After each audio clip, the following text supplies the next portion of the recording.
सत श्री अकाल जी। The खालस TV देख रहे सारे दर्शकों का बहुत बहुत स्वागत है। पंजाब भारत और दुनिया भर के प्राइम टाइम के नाल मैं हरशरण कौर। अज के प्राइम टाइम के पहला कल की प्राइम टाइम लोक राय का नतीजा जान लैने आ। कल की लोक राय सी कि पंजाब दे विच करोना के नवे नियम लागू कर दिते गए ने। कि तुसीं इन्हां नियमां दा स्वागत करदे हो? तां 94% लोग ने जिन्हां ने इन्हां नियमां दा स्वागत नहीं किया। जिहड़े साडे दर्शक ने 94% वो इन्हां नियमां नूं पसंद नहीं करते। 4% 5% जिहड़े लोग ने उन्होंने इन्हां नियमां दा स्वागत किया। तो 1% इहो ਜਿਹੇ भी लोग ने जिहड़े कहंदे ने कि पसंद करते भी हाँ नहीं भी करते, क्योंकि काफ़ी सारे नियम ने, कई उन्होंने पसंद होणगे कई नहीं होणगे। अज की प्राइम टाइम लोक राय है कि कोविड-19 के कारण 1 लाख विद्यार्थी 10वीं और 12वीं के बोर्ड के पेपर रद्द करवाना चाहते हैं। मंग करते हैं कि ऑनलाइन पेपर लए जाण। कि विद्यार्थियों की इस मंग नूं तुसीं जायज़ मानते हो? जे तुसीं भी इस मंग नूं जायज़ मानते हो तो हाँ या यस लिख के कमेंट करियो। जे तुसीं इस मंग दे नाल सहमत नहीं हो विद्यार्थियों की मंग दे नाल, तां ना जां नो लिख के कमेंट करियो। पंजाब भारत और दुनिया भर के प्राइम टाइम दे विच पहला एक नज़र हैडलाइनस से।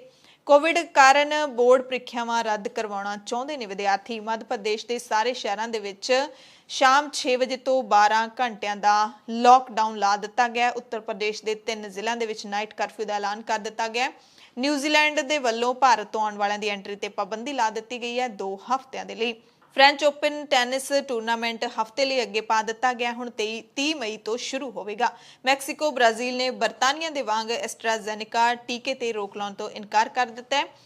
सूबिਆਂ ਦੇ ਵਿੱਚ वैक्सीन की कमी बारे केंद्रीय सेहत मंत्री डॉक्टर हर्षवर्धन ने अटपटा बयान दिता है। सेहत मंत्रालय के एक सीनियर अधिकारी ने पंजाब, दिल्ली ते महाराष्ट्र ते टीकाकरण की धीमी गति नूं लैके इल्जाम लाए ने। दिल्ली सरकार ने मोड़वां जवाब भी दे दिता है। चोण कमिशन दौरान मास्क लाजमी करने संबंधी पटीशन ते दिल्ली हाईकोर्ट ने चोण कमिशन ते केंद्र तो जवाब मंगया। कोरोना के मुद्दे ते सूबिਆਂ ਦੇ मुख मंत्रियों के नाल मोदी की बैठक के विच ममता बनर्जी ने शामिल होने तो इनकार कर दिता। कोरोना का इल्जाम किसानां सिर मड़न ते अमृतसर दे विच किसानां ने डॉक्टर हर्षवर्धन खिलाफ रोस मुजाहरे कीते ने।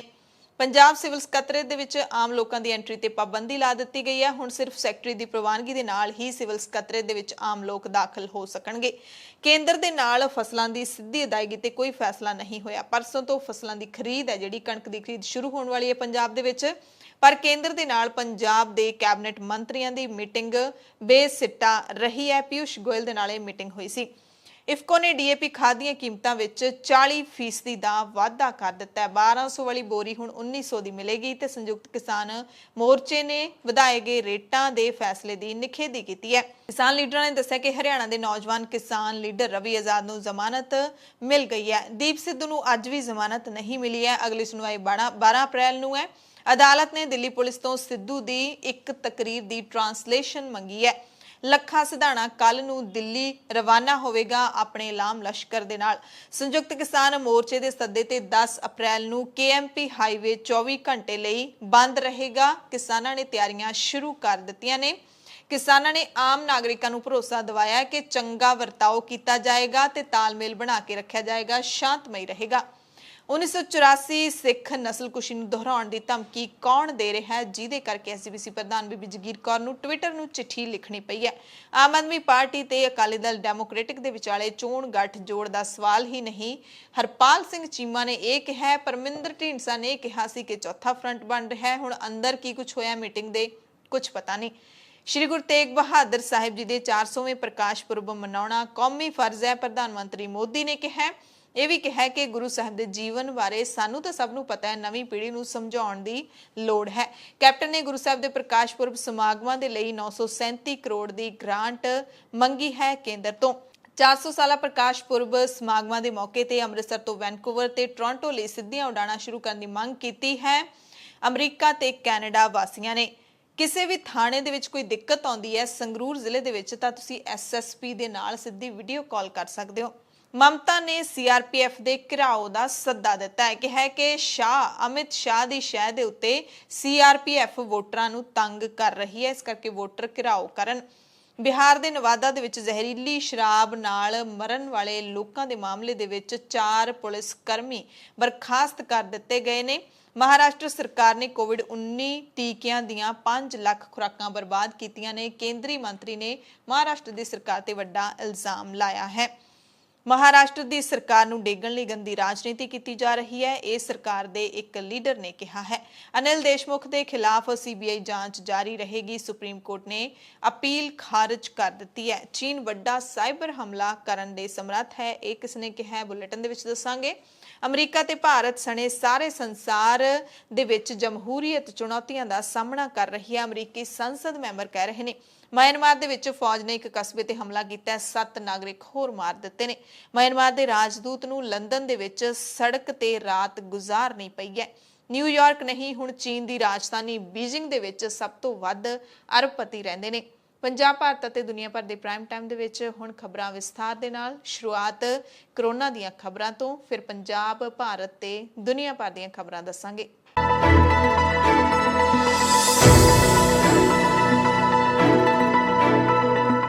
बुलेटिन ਦੇ ਵਿੱਚ ਸਭ ਤੋਂ ਪਹਿਲਾਂ ਗੱਲ ਕਰਾਂਗੇ ਕਰੋਨਾ ਦੀਆਂ ਖਬਰਾਂ ਦੀ। ਪੂਰੀ ਦੁਨੀਆ ਦੇ ਵਿੱਚ ਕਰੋਨਾ ਦਾ ਕਾਫੀ ਰੌਲਾ ਪੈ ਗਿਆ ਹੈ। ਕਿਤੇ ਕਰੋਨਾ ਦੀ ਦੂਸਰੀ ਲਹਿਰ, ਕਿਤੇ ਤੀਸਰੀ ਲਹਿਰ, ਕਿਤੇ ਚੌਥੀ ਲਹਿਰ ਵੀ ਸ਼ੁਰੂ ਹੋ ਚੁੱਕੀ ਹੈ।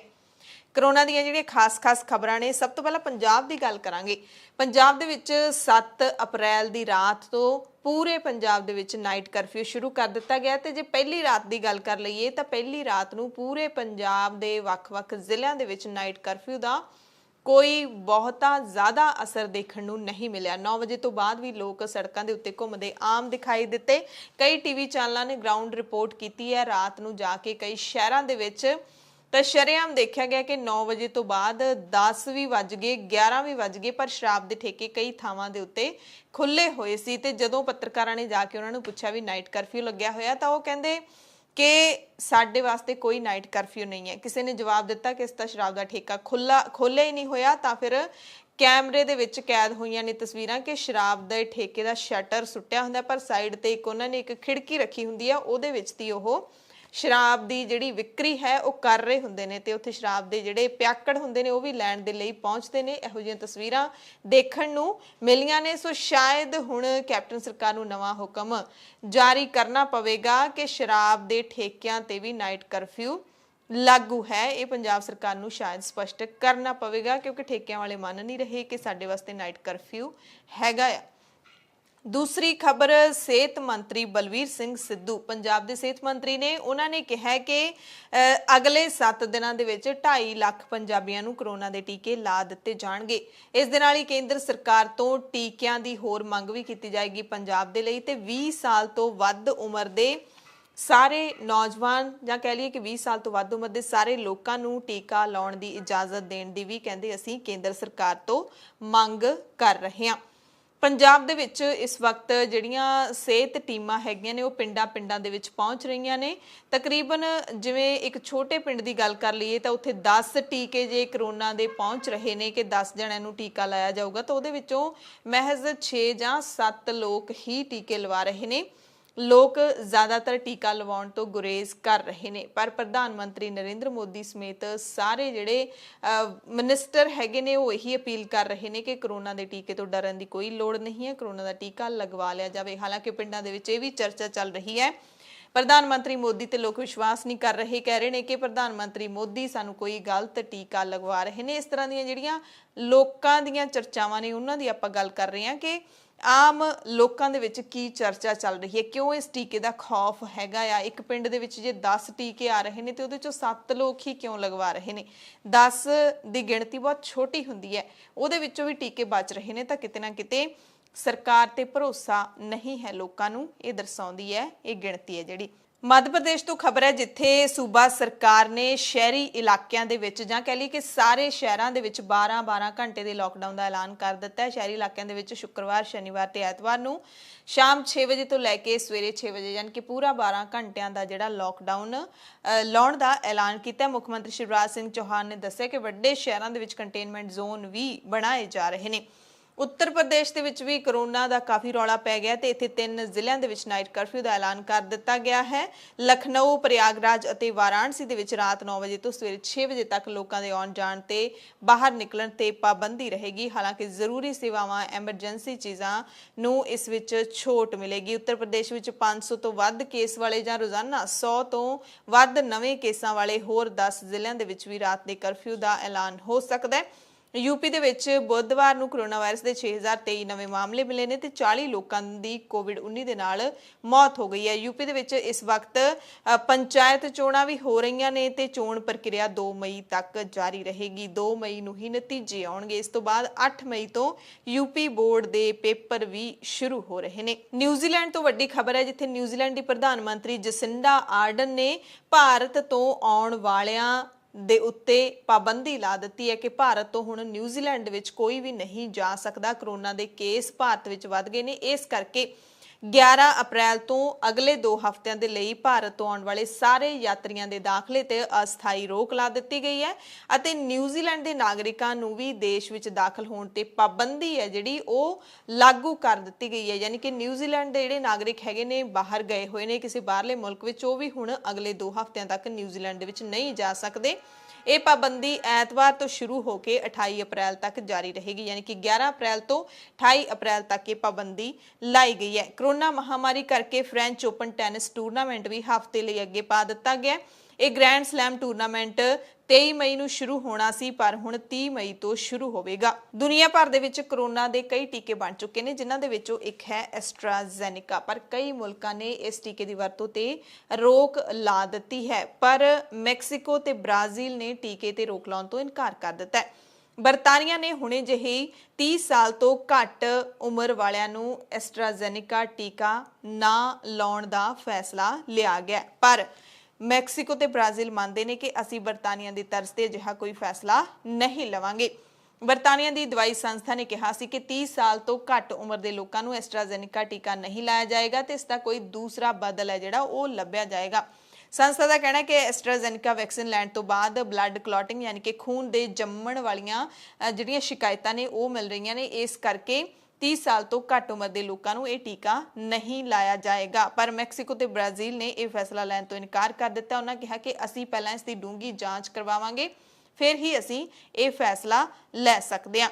ਨਿਆਮਿਕ ਸੰਸਥਾ ਜਿਹੜੀ ਉਸਨੇ ਆਪਣੀ ਜਾਂਚ ਦੇ ਵਿੱਚ ਇਹ ਲੱਭਿਆ ਕਿ ਮਾਰਚ ਦੇ ਅਖੀਰ ਤੱਕ ਯੂਕੇ ਦੇ ਜਿਨ੍ਹਾਂ ਲੋਕਾਂ ਨੂੰ ਐਸਟਰਾਜ਼ੈਨੇਕਾ ਦਾ ਟੀਕਾ ਲਾਇਆ ਗਿਆ, ਉਹਨਾਂ ਵਿੱਚੋਂ 79 ਲੋਕ ਬਲੱਡ ਕਲੌਟਿੰਗ ਦੇ ਸ਼ਿਕਾਰ ਹੋਏ ਤੇ ਉਹਨਾਂ ਵਿੱਚੋਂ 19 ਲੋਕਾਂ ਦੀ ਮੌਤ ਵੀ ਹੋ ਗਈ। ਭਾਰਤ ਵਿੱਚ ਵੀ ਕਰੋਨਾ ਵਾਇਰਸ ਦਾ ਟੀਕਾ, 2 ਤਰ੍ਹਾਂ ਦੇ ਟੀਕੇ ਭਾਰਤ ਦੇ ਵਿੱਚ ਲੱਗ ਰਹੇ ਨੇ, ਪਰ ਕਈ ਸੂਬਿਆਂ ਨੇ ਕੇਂਦਰ ਤੋਂ ਹੋਰ ਟੀਕੇ ਦੀ ਮੰਗ ਕੀਤੀ ਹੈ। ਕੱਲ ਆਪਾਂ ਮਹਾਰਾਸ਼ਟਰ ਦੀ ਖਬਰ ਪੜ੍ਹੀ ਸੀ ਕਿ ਮਹਾਰਾਸ਼ਟਰ ਦੇ ਵਿੱਚ ਕਰੋਨਾ ਦੀ 2-3 ਦਿਨਾਂ ਦੀ ਡੋਜ਼ ਬਚੀ ਹੈ ਤੇ ਉਹਨਾਂ ਨੇ ਕੇਂਦਰ ਤੋਂ ਕਰੋਨਾ ਦਾ ਹੋਰ ਟੀਕਾ ਮੰਗਿਆ ਹੈ। ਸੂਬਿਆਂ ਦੇ ਵਿੱਚ ਵੈਕਸੀਨ ਦੀ ਕਮੀ ਆ ਰਹੀ ਹੈ। ਇਹ ਤੇ ਸਿਹਤ ਮੰਤਰੀ ਡਾਕਟਰ ਹਰਸ਼ਵਰਧਨ ਨੂੰ ਸਵਾਲ ਪੁੱਛਿਆ ਗਿਆ ਤਾਂ ਡਾਕਟਰ ਹਰਸ਼ਵਰਧਨ ਨੇ ਕਿਹਾ ਕਿ ਸੂਬੇ ਜਨਤਕ ਸਿਹਤ ਦੇ ਮੁੱਦੇ ਦਾ ਸਿਆਸੀਕਰਨ ਕਰ ਰਹੇ ਨੇ, ਝੂਠ ਫੈਲਾ ਰਹੇ ਨੇ, ਜਦੋਂ ਕਿ ਟੈਸਟਿੰਗ, ਕੰਟਰੈਕਟ ਟ੍ਰੇਸਿੰਗ ਅਤੇ ਸਿਹਤ ਸੰਬੰਧੀ ਬੁਨਿਆਦੀ ਢਾਂਚੇ ਨੂੰ ਮਜ਼ਬੂਤ ਕਰਨ ਦੇ ਲਈ ਸੂਬੇ ਕਾਰਗਰ ਕਦਮ ਨਹੀਂ ਚੁੱਕ ਰਹੇ।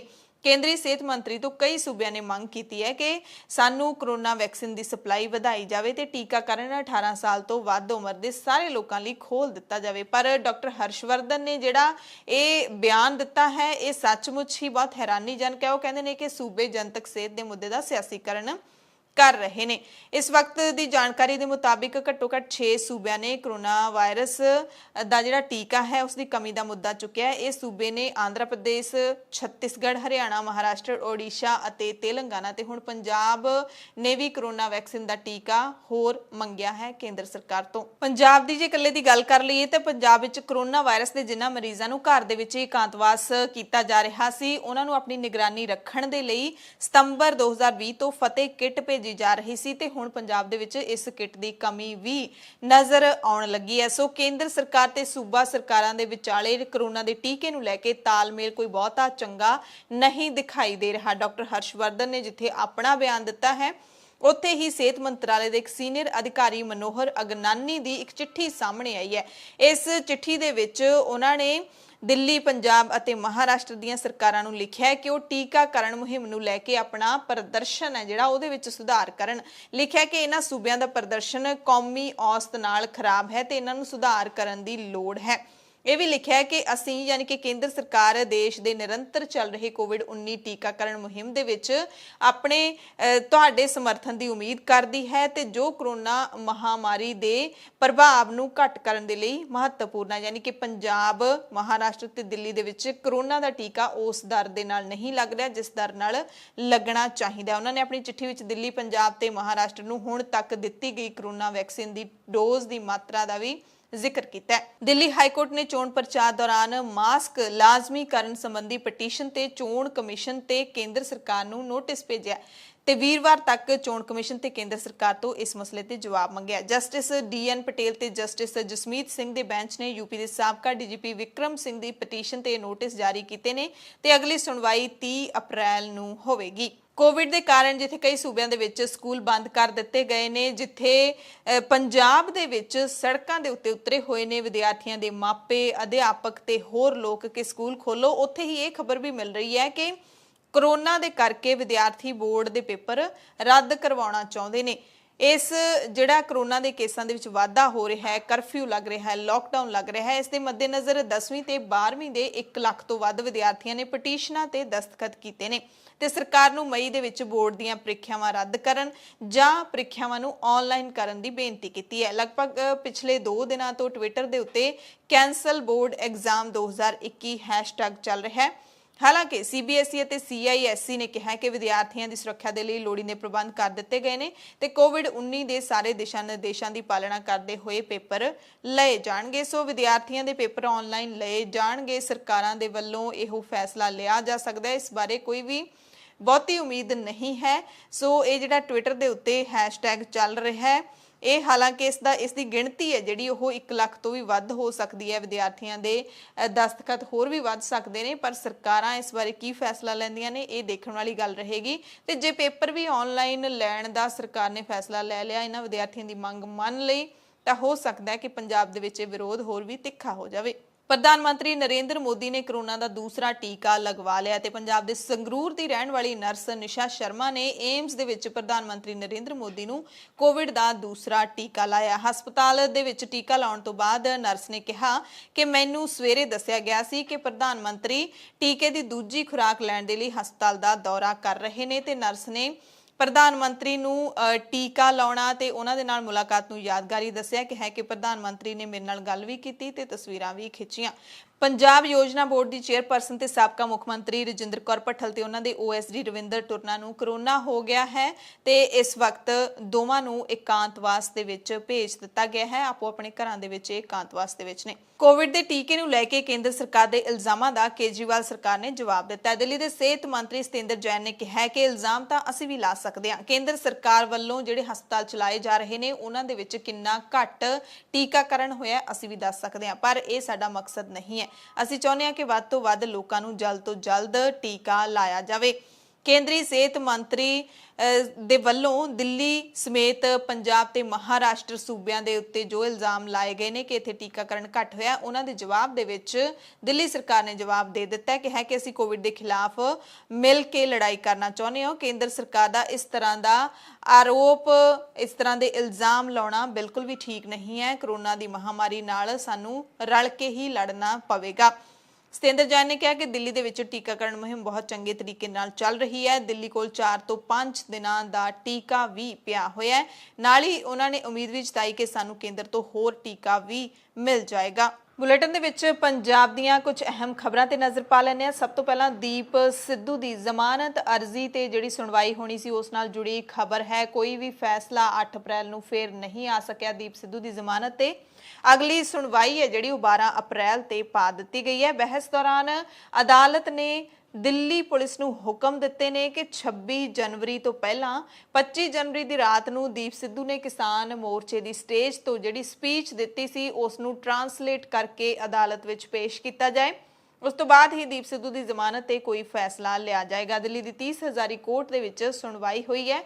ਇਸ ਦੌਰਾਨ ਦੀਪ ਸਿੱਧੂ ਦੇ ਵਕੀਲ ਅਭਿਸ਼ੇਕ ਗੁਪਤਾ ਨੇ ਹਿੰਸਾ ਵਾਲੇ ਦਿਨ ਨੂੰ ਲੈ ਕੇ 10 ਗੱਲਾਂ ਨੇ ਜਿਹੜੀਆਂ ਅਦਾਲਤ ਦੇ ਵਿੱਚ ਕਹੀਆਂ ਨੇ। ਪੁਲਿਸ ਦੀ ਥਿਊਰੀ ਨੂੰ ਲੈ ਕੇ ਵਕੀਲ ਨੇ ਸਵਾਲ ਚੁੱਕੇ ਨੇ, ਜਿਸ ਤੋਂ ਬਾਅਦ ਅਦਾਲਤ ਨੇ ਪੁਲਿਸ ਤੋਂ ਜਵਾਬ ਮੰਗਿਆ ਕਿ 25 ਜਨਵਰੀ ਨੂੰ ਜਿਹੜੀ ਰਾਤ ਨੂੰ ਉੱਥੇ ਸਪੀਚ ਦਿੱਤੀ ਸੀ ਦੀਪ ਸਿੱਧੂ ਨੇ ਸਟੇਜ ਦੇ ਉੱਤੋਂ, ਉਸ ਨੂੰ ਟਰਾਂਸਲੇਟ ਕਰਕੇ ਅਦਾਲਤ ਨੂੰ ਸੌਂਪਿਆ ਜਾਵੇ, ਕਿਉਂਕਿ ਸਪੀਚ ਪੰਜਾਬੀ ਦੇ ਵਿੱਚ ਸੀ। ਪੰਜਾਬੀ ਦੀ ਸ਼ਾਇਦ ਜੱਜਾਂ ਨੂੰ ਸਮਝ ਨਹੀਂ ਆਉਂਦੀ ਹੋਣੀ, ਇਸ ਕਰਕੇ ਉਹਦੀ ਟਰਾਂਸਲੇਸ਼ਨ ਮੰਗਾਈ ਗਈ ਹੈ।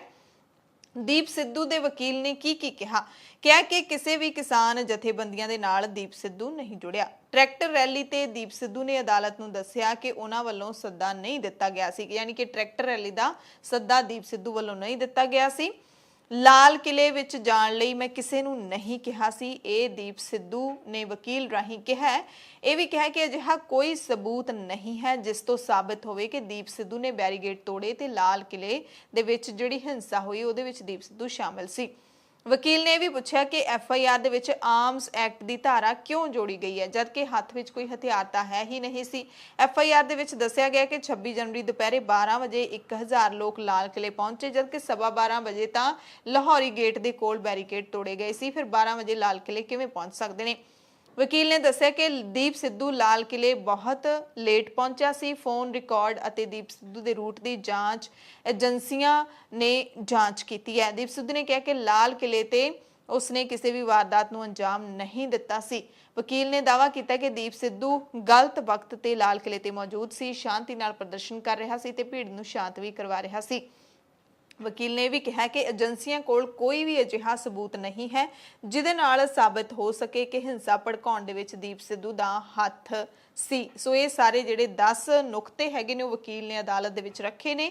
ਹੁਣ 12 ਅਪ੍ਰੈਲ ਨੂੰ ਦੇਖਣਾ ਹੋਏਗਾ ਕਿ ਅਦਾਲਤ ਹੈ ਜਿਹੜੀ ਉਹ ਦੀਪ ਸਿੱਧੂ ਨੂੰ ਜ਼ਮਾਨਤ ਦਿੰਦੀ ਹੈ ਜਾਂ ਨਹੀਂ ਦਿੰਦੀ।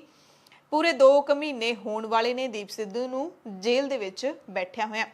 ਲੱਖਾ ਸਿਧਾਣਾ ਵੀ 9 ਅਪ੍ਰੈਲ ਨੂੰ ਮਸਤੂਆਣਾ ਸਾਹਿਬ ਤੋਂ ਗੱਡੀਆਂ ਦੇ ਕਾਫਲੇ ਦੇ ਨਾਲ ਪੰਜਾਬ ਦੇ ਨੌਜਵਾਨਾਂ ਦੇ ਨਾਲ, ਹਰਿਆਣੇ ਦੇ ਨੌਜਵਾਨਾਂ ਦੇ ਨਾਲ ਦਿੱਲੀ ਨੂੰ ਰਵਾਨਾ ਹੋਵੇਗਾ ਤੇ ਅਪੀਲ ਕੀਤੀ ਹੈ ਕਿ ਵੱਧ ਤੋਂ ਵੱਧ ਨੌਜਵਾਨ ਪੰਜਾਬ ਤੇ ਹਰਿਆਣਾ ਦੇ ਲੋਕ ਇਸ ਕਾਫਲੇ ਦੇ ਵਿੱਚ ਜ਼ਰੂਰ ਸ਼ਾਮਿਲ ਹੋਣ, ਕਿਉਂਕਿ ਜਨਵਰੀ ਦੇ ਵਿੱਚ 26 ਜਨਵਰੀ ਨੂੰ ਜੋ ਟਰੈਕਟਰ ਪਰੇਡ ਕੱਢੀ ਗਈ ਸੀ ਕਿਸਾਨਾਂ ਦੇ ਵੱਲੋਂ, ਉਸ ਤੋਂ ਬਾਅਦ ਲੱਖਾ ਸਿਧਾਣਾ ਮੋਰਚੇ ਦੇ ਵਿੱਚ ਨਹੀਂ ਸ਼ਾਮਿਲ। ਜੋ ਕੁਝ ਵੀ ਘਟਨਾਕ੍ਰਮ ਵਾਪਰਿਆ ਹੋਇਆ ਉਹ ਸਾਰਾ ਕੁਝ ਤੁਹਾਨੂੰ ਪਤਾ ਹੈ। ਤੇ ਹੁਣ ਉਸ ਤੋਂ ਬਾਅਦ ਕਰੀਬ 2 ਮਹੀਨਿਆਂ ਦੇ ਸਮੇਂ ਤੋਂ ਬਾਅਦ ਲੱਖਾ ਸਿਧਾਣਾ ਜਿਹੜਾ ਉਹ ਸਿੰਘੂ ਬਾਰਡਰ ਤੇ ਪਹੁੰਚੇਗਾ। ਉਸ ਤੋਂ ਬਾਅਦ 10 ਅਪ੍ਰੈਲ ਨੂੰ KMP ਨੂੰ 24 ਘੰਟਿਆਂ ਦੇ ਲਈ ਜਾਮ ਕੀਤਾ ਜਾਏਗਾ। ਅੰਮ੍ਰਿਤਸਰ ਦੇ ਵਿੱਚ ਕਿਸਾਨ ਮਜ਼ਦੂਰ ਸੰਘਰਸ਼ ਕਮੇਟੀ ਦੀ ਅਗਵਾਈ ਦੇ ਵਿੱਚ ਕੇਂਦਰੀ ਸਿਹਤ ਮੰਤਰੀ ਦੇ ਖਿਲਾਫ ਰੋਸ ਮੁਜ਼ਾਹਰੇ ਕੀਤੇ ਗਏ, ਕਿਉਂਕਿ ਡਾਕਟਰ ਹਰਸ਼ਵਰਧਨ ਨੇ ਜਿਹੜਾ ਬਿਆਨ ਦਿੱਤਾ ਸੀ ਕਿ ਪੰਜਾਬ ਦੇ ਵਿੱਚ ਜਿਹੜੇ ਕਰੋਨਾ ਦੇ ਕੇਸਾਂ ਦੇ ਵਿੱਚ ਵਾਧਾ ਹੋ ਰਿਹਾ ਹੈ ਉਸ ਦਾ ਕਾਰਨ ਕਿਸਾਨ ਰੈਲੀਆਂ ਵੀ ਹੈਗੀਆਂ ਨੇ। ਕਿਸਾਨ ਰੈਲੀਆਂ ਕਰਕੇ ਵੀ ਇਹ ਜਿਹੜਾ ਕਰੋਨਾ ਦੇ ਕੇਸ ਨੇ ਵੱਧ ਰਹੇ ਨੇ। ਤੇ ਕਿਸਾਨ ਮਜ਼ਦੂਰ ਸੰਘਰਸ਼ ਕਮੇਟੀ ਦੇ ਪ੍ਰਧਾਨ ਸਤਨਾਮ ਸਿੰਘ ਪੰਨੂ ਨੇ ਡਾਕਟਰ ਹਰਸ਼ਵਰਧਨ ਦੇ ਇਸ ਬਿਆਨ ਦੀ ਨਿਖੇਧੀ ਕੀਤੀ ਹੈ। ਸਰਵਣ ਸਿੰਘ ਪੰਧੇਰ ਨੇ ਕਿਹਾ ਸਿੱਧੀ ਅਦਾਇਗੀ ਦੇ ਮਸਲੇ ਤੇ ਕਿ ਕਿਸਾਨਾਂ ਨੂੰ ਹਾਲੇ ਤੱਕ ਸਿੱਧੀ ਅਦਾਇਗੀ ਕਰਨ ਨੂੰ ਲੈ ਕੇ ਕੋਈ ਫੈਸਲਾ ਨਹੀਂ ਲਿਆ ਗਿਆ, ਜਦਕਿ 10 ਅਪ੍ਰੈਲ ਨੂੰ ਪੰਜਾਬ ਦੇ ਵਿੱਚ ਕਣਕ ਦੀ ਖਰੀਦ ਸ਼ੁਰੂ ਹੋ ਜਾਣੀ ਹੈ ਤੇ ਪੰਜਾਬ ਸਰਕਾਰ ਵੀ ਇਹਦੀ ਸਹਿਮਤੀ ਕਿਤੇ ਨਾ ਕਿਤੇ ਦੇ ਰਹੀ ਹੈ ਕਿ ਸਿੱਧੀ ਅਦਾਇਗੀ ਹੀ ਉਹਦੇ ਨਾਲ ਹੀ ਸਹਿਮਤੀ ਦਿੰਦੀ ਦਿਖਾਈ ਦੇ ਰਹੀ ਹੈ। ਇਹ ਇਹਨਾਂ ਨੇ ਇਲਜ਼ਾਮ ਲਾਇਆ। ਪੰਧੇਰ ਨੇ ਕਿਹਾ ਕਿ ਸਰਕਾਰ ਦਾ ਜਿਹੜਾ ਕਹਿਣਾ ਕਿ ਕਿਸਾਨਾਂ ਕਰਕੇ ਕਰੋਨਾ ਫੈਲ ਰਿਹਾ ਹੈ ਬਿਲਕੁਲ ਗਲਤ ਹੈ। ਕਿਸੇ ਦੇ ਕਹਿਣ ਤੇ ਕਰੋਨਾ ਨਹੀਂ ਹੁੰਦਾ। ਕਰੋਨਾ ਦੇ ਨਾਂ ਤੇ ਸਕੂਲਾਂ ਤੇ ਜਿਹੜੀਆਂ ਪਾਬੰਦੀਆਂ ਲਾਈਆਂ ਗਈਆਂ ਨੇ ਉਹਨਾਂ ਦਾ ਵੀ ਅਸੀਂ ਵਿਰੋਧ ਕਰਦੇ ਹਾਂ। ਉਧਰ ਕੇਂਦਰ ਸਰਕਾਰ ਦੇ ਵੱਲੋਂ ਯੂਰੀਆ ਤੇ DAP ਖਾਦ ਦੇ ਭਾਅ ਵਿੱਚ ਕੀਤੇ ਵਾਧੇ ਤੋਂ ਬਾਅਦ ਨਰਮੇ ਦੇ BT ਬੀਜਾਂ ਵਿੱਚ ਵਾਧਾ ਕੀਤਾ ਗਿਆ ਤੇ ਹੁਣ ਕੇਂਦਰ ਸਰਕਾਰ ਦੇ ਅਰਧ ਸਰਕਾਰੀ ਅਦਾਰੇ IFFCO ਨੇ ਵੀ DAP ਖਾਦ ਦੀਆਂ ਕੀਮਤਾਂ ਵਿੱਚ 40% ਦਾ ਵੱਡਾ ਵਾਧਾ ਕਰ ਦਿੱਤਾ ਹੈ। IFFCO ਨੇ DAP ਦੀ ਕੀਮਤ 1200 ਤੋਂ ਵਧਾ ਕੇ 1900 ਰੁਪਏ ਕਰ ਦਿੱਤੀ ਹੈ।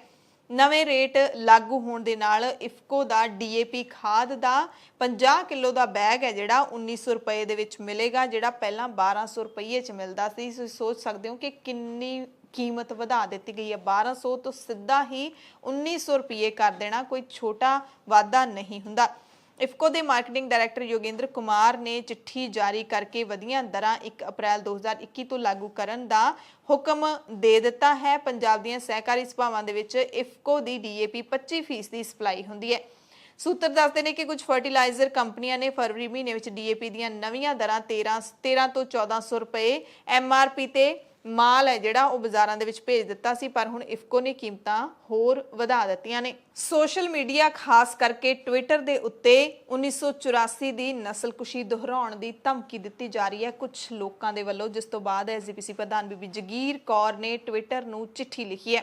ਮਾਈਕਰੋ ਬਲੌਗਿੰਗ ਅਤੇ ਸੋਸ਼ਲ ਨੈਟਵਰਕਿੰਗ ਸਾਈਟ ਟਵਿੱਟਰ ਨੂੰ ਲਿਖੀ ਚਿੱਠੀ ਦੇ ਵਿੱਚ ਐਸਜੀਪੀਸੀ ਪ੍ਰਧਾਨ ਬੀਬੀ ਜਗੀਰ ਕੌਰ ਨੇ ਟਵਿੱਟਰ ਦੇ ਭਾਰਤ ਆਧਾਰਿਤ ਸਟਾਫ ਨੂੰ ਸਿੱਖਾਂ ਖਿਲਾਫ ਨਫ਼ਰਤ ਭਰੇ ਟਵੀਟਸ ਦੀ ਨਿਗਰਾਨੀ ਕਰਕੇ ਉਹਨਾਂ ਦੀ ਛਾਂਟੀ ਕਰਕੇ ਉਹਨਾਂ ਨੂੰ ਹਟਵਾਉਣ ਦੀ ਮੰਗ ਕੀਤੀ ਹੈ ਤੇ ਸਿੱਖ ਭਾਈਚਾਰੇ ਦੇ ਖਿਲਾਫ ਜਿਹੜੀ ਨਫ਼ਰਤ ਫੈਲਾਈ ਜਾ ਰਹੀ ਹੈ ਉਸ ਦੇ ਕਾਰਨ ਵੀ ਬੀਬੀ ਜਗੀਰ ਕੌਰ ਨੇ ਦੱਸੇ ਨੇ।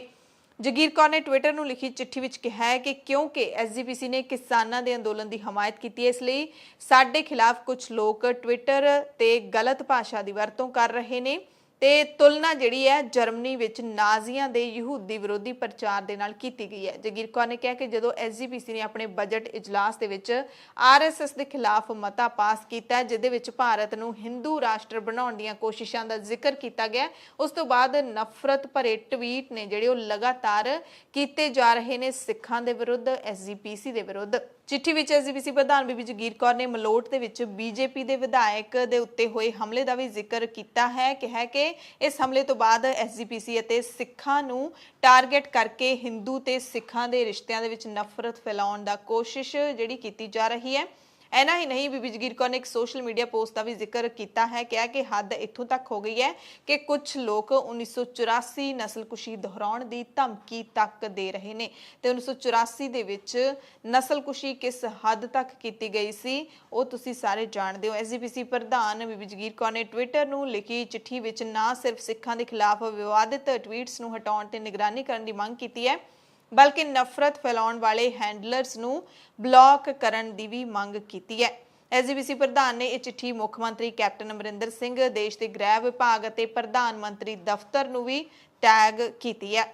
पंजाब दे विच आउंदे साल 2022 ਦੇ ਵਿੱਚ ਵਿਧਾਨ ਸਭਾ ਚੋਣਾਂ ਹੋਣ ਜਾ ਰਹੀਆਂ ਨੇ। ਪੰਜਾਬ ਦੀਆਂ ਜਿਹੜੀਆਂ ਮੁੱਖ ਪਾਰਟੀਆਂ ਨੇ, ਸ਼੍ਰੋਮਣੀ ਅਕਾਲੀ ਦਲ, ਕਾਂਗਰਸ ਜਾਂ ਫਿਰ ਆਮ ਆਦਮੀ ਪਾਰਟੀ, ਇਹ ਤਾਂ ਆਪੋ ਆਪਣੇ ਪੱਧਰ ਤੇ ਲੱਗੀਆਂ ਹੋਈਆਂ ਨੇ, ਪਰ ਇਹਨਾਂ ਪਾਰਟੀਆਂ ਦੇ ਵਿੱਚੋਂ ਖਾਸ ਕਰਕੇ ਆਮ ਆਦਮੀ ਪਾਰਟੀ ਤੇ ਅਕਾਲੀ ਦਲ ਦੇ ਵਿੱਚੋਂ ਰੁੱਸੇ ਹੋਏ ਜਿਹੜੇ ਲੀਡਰ ਨੇ, ਵੱਖ ਹੋਏ ਲੀਡਰ ਨੇ, ਉਹ ਹੁਣ ਚੌਥਾ ਫਰੰਟ ਬਣਾਉਣ ਦੀ ਗੱਲ ਕਰ ਰਹੇ ਸੀ। ਪਰ ਚੌਥਾ ਫਰੰਟ ਬਣਨ ਤੋਂ ਪਹਿਲਾਂ ਹੀ ਤਿੜਕਣਾ ਸ਼ੁਰੂ ਹੋ ਗਿਆ, ਕਿਉਂਕਿ ਦੋ ਪਾਰਟੀਆਂ ਦੇ ਲੀਡਰਾਂ ਦੀ ਮੀਟਿੰਗ ਤੋਂ ਬਾਅਦ ਹੁਣ ਉਹਨਾਂ ਦੇ ਵੱਖੋ ਵੱਖਰੇ ਬਿਆਨ ਵੀ ਸਾਹਮਣੇ ਆ ਰਹੇ ਨੇ। ਇੱਕ ਤਜਵੀਜ਼ ਹੈ ਜਿਹੜੀ ਉਹ ਸਾਹਮਣੇ ਆਈ ਸੀ, ਦੋ ਪਾਰਟੀਆਂ ਆਮ ਆਦਮੀ ਪਾਰਟੀ ਤੇ ਸ਼੍ਰੋਮਣੀ ਅਕਾਲੀ ਦਲ ਡੈਮੋਕ੍ਰੈਟਿਕ ਦੇ ਲੀਡਰਾਂ ਦੇ ਵਿਚਾਲੇ ਜਿਹੜੀ ਬੈਠਕ ਹੋਈ ਸੀ, ਉਸ ਤੋਂ ਬਾਅਦ ਇਸ ਮੀਟਿੰਗ ਦੇ ਬਾਰੇ ਇਹਨਾਂ ਦੋਹਾਂ ਦੇ ਹੁਣ ਜਿਹੜੇ ਆਪਾ ਵਿਰੋਧੀ ਸਟੈਂਡ ਸਾਹਮਣੇ ਆਏ ਨੇ। ਮੀਟਿੰਗ ਦੇ ਅੰਦਰ ਪਤਾ ਨਹੀਂ ਕੀ ਹੋਇਆ, ਪਰ ਬਾਹਰ ਆ ਕੇ ਵੱਖੋ ਵੱਖਰੀਆਂ ਸੁਰਾਂ ਸੁਣਨ ਨੂੰ ਮਿਲ ਰਹੀਆਂ ਨੇ। दरअसल एक दिन पहला चंडीगढ़ दे विच आप लीडरां जरनैल सिंह, राघव चड्डा अते परमिंदर सिंह ढींडसा दे विचकार हुई मीटिंग तो बाद परमिंदर सिंह ढींडसा जिहड़े श्रोमणी अकाली दल डेमोक्रेटिक दे मैंबर हैगे ने, उन्होंने कहा कि आम आदमी पार्टी अते हमख्याली पार्टियां नाल सांझे फ्रंट दे लई गलबात हुई है। ये भी संभावना जाहिर की उन्होंने कि सुखपाल खैरा ते बसपा की पार्टी भी इस फ्रंट दे विच शामिल हो सकती है। तो उन्होंने नवजोत सिंह सिद्धू का भी जिक्र किया।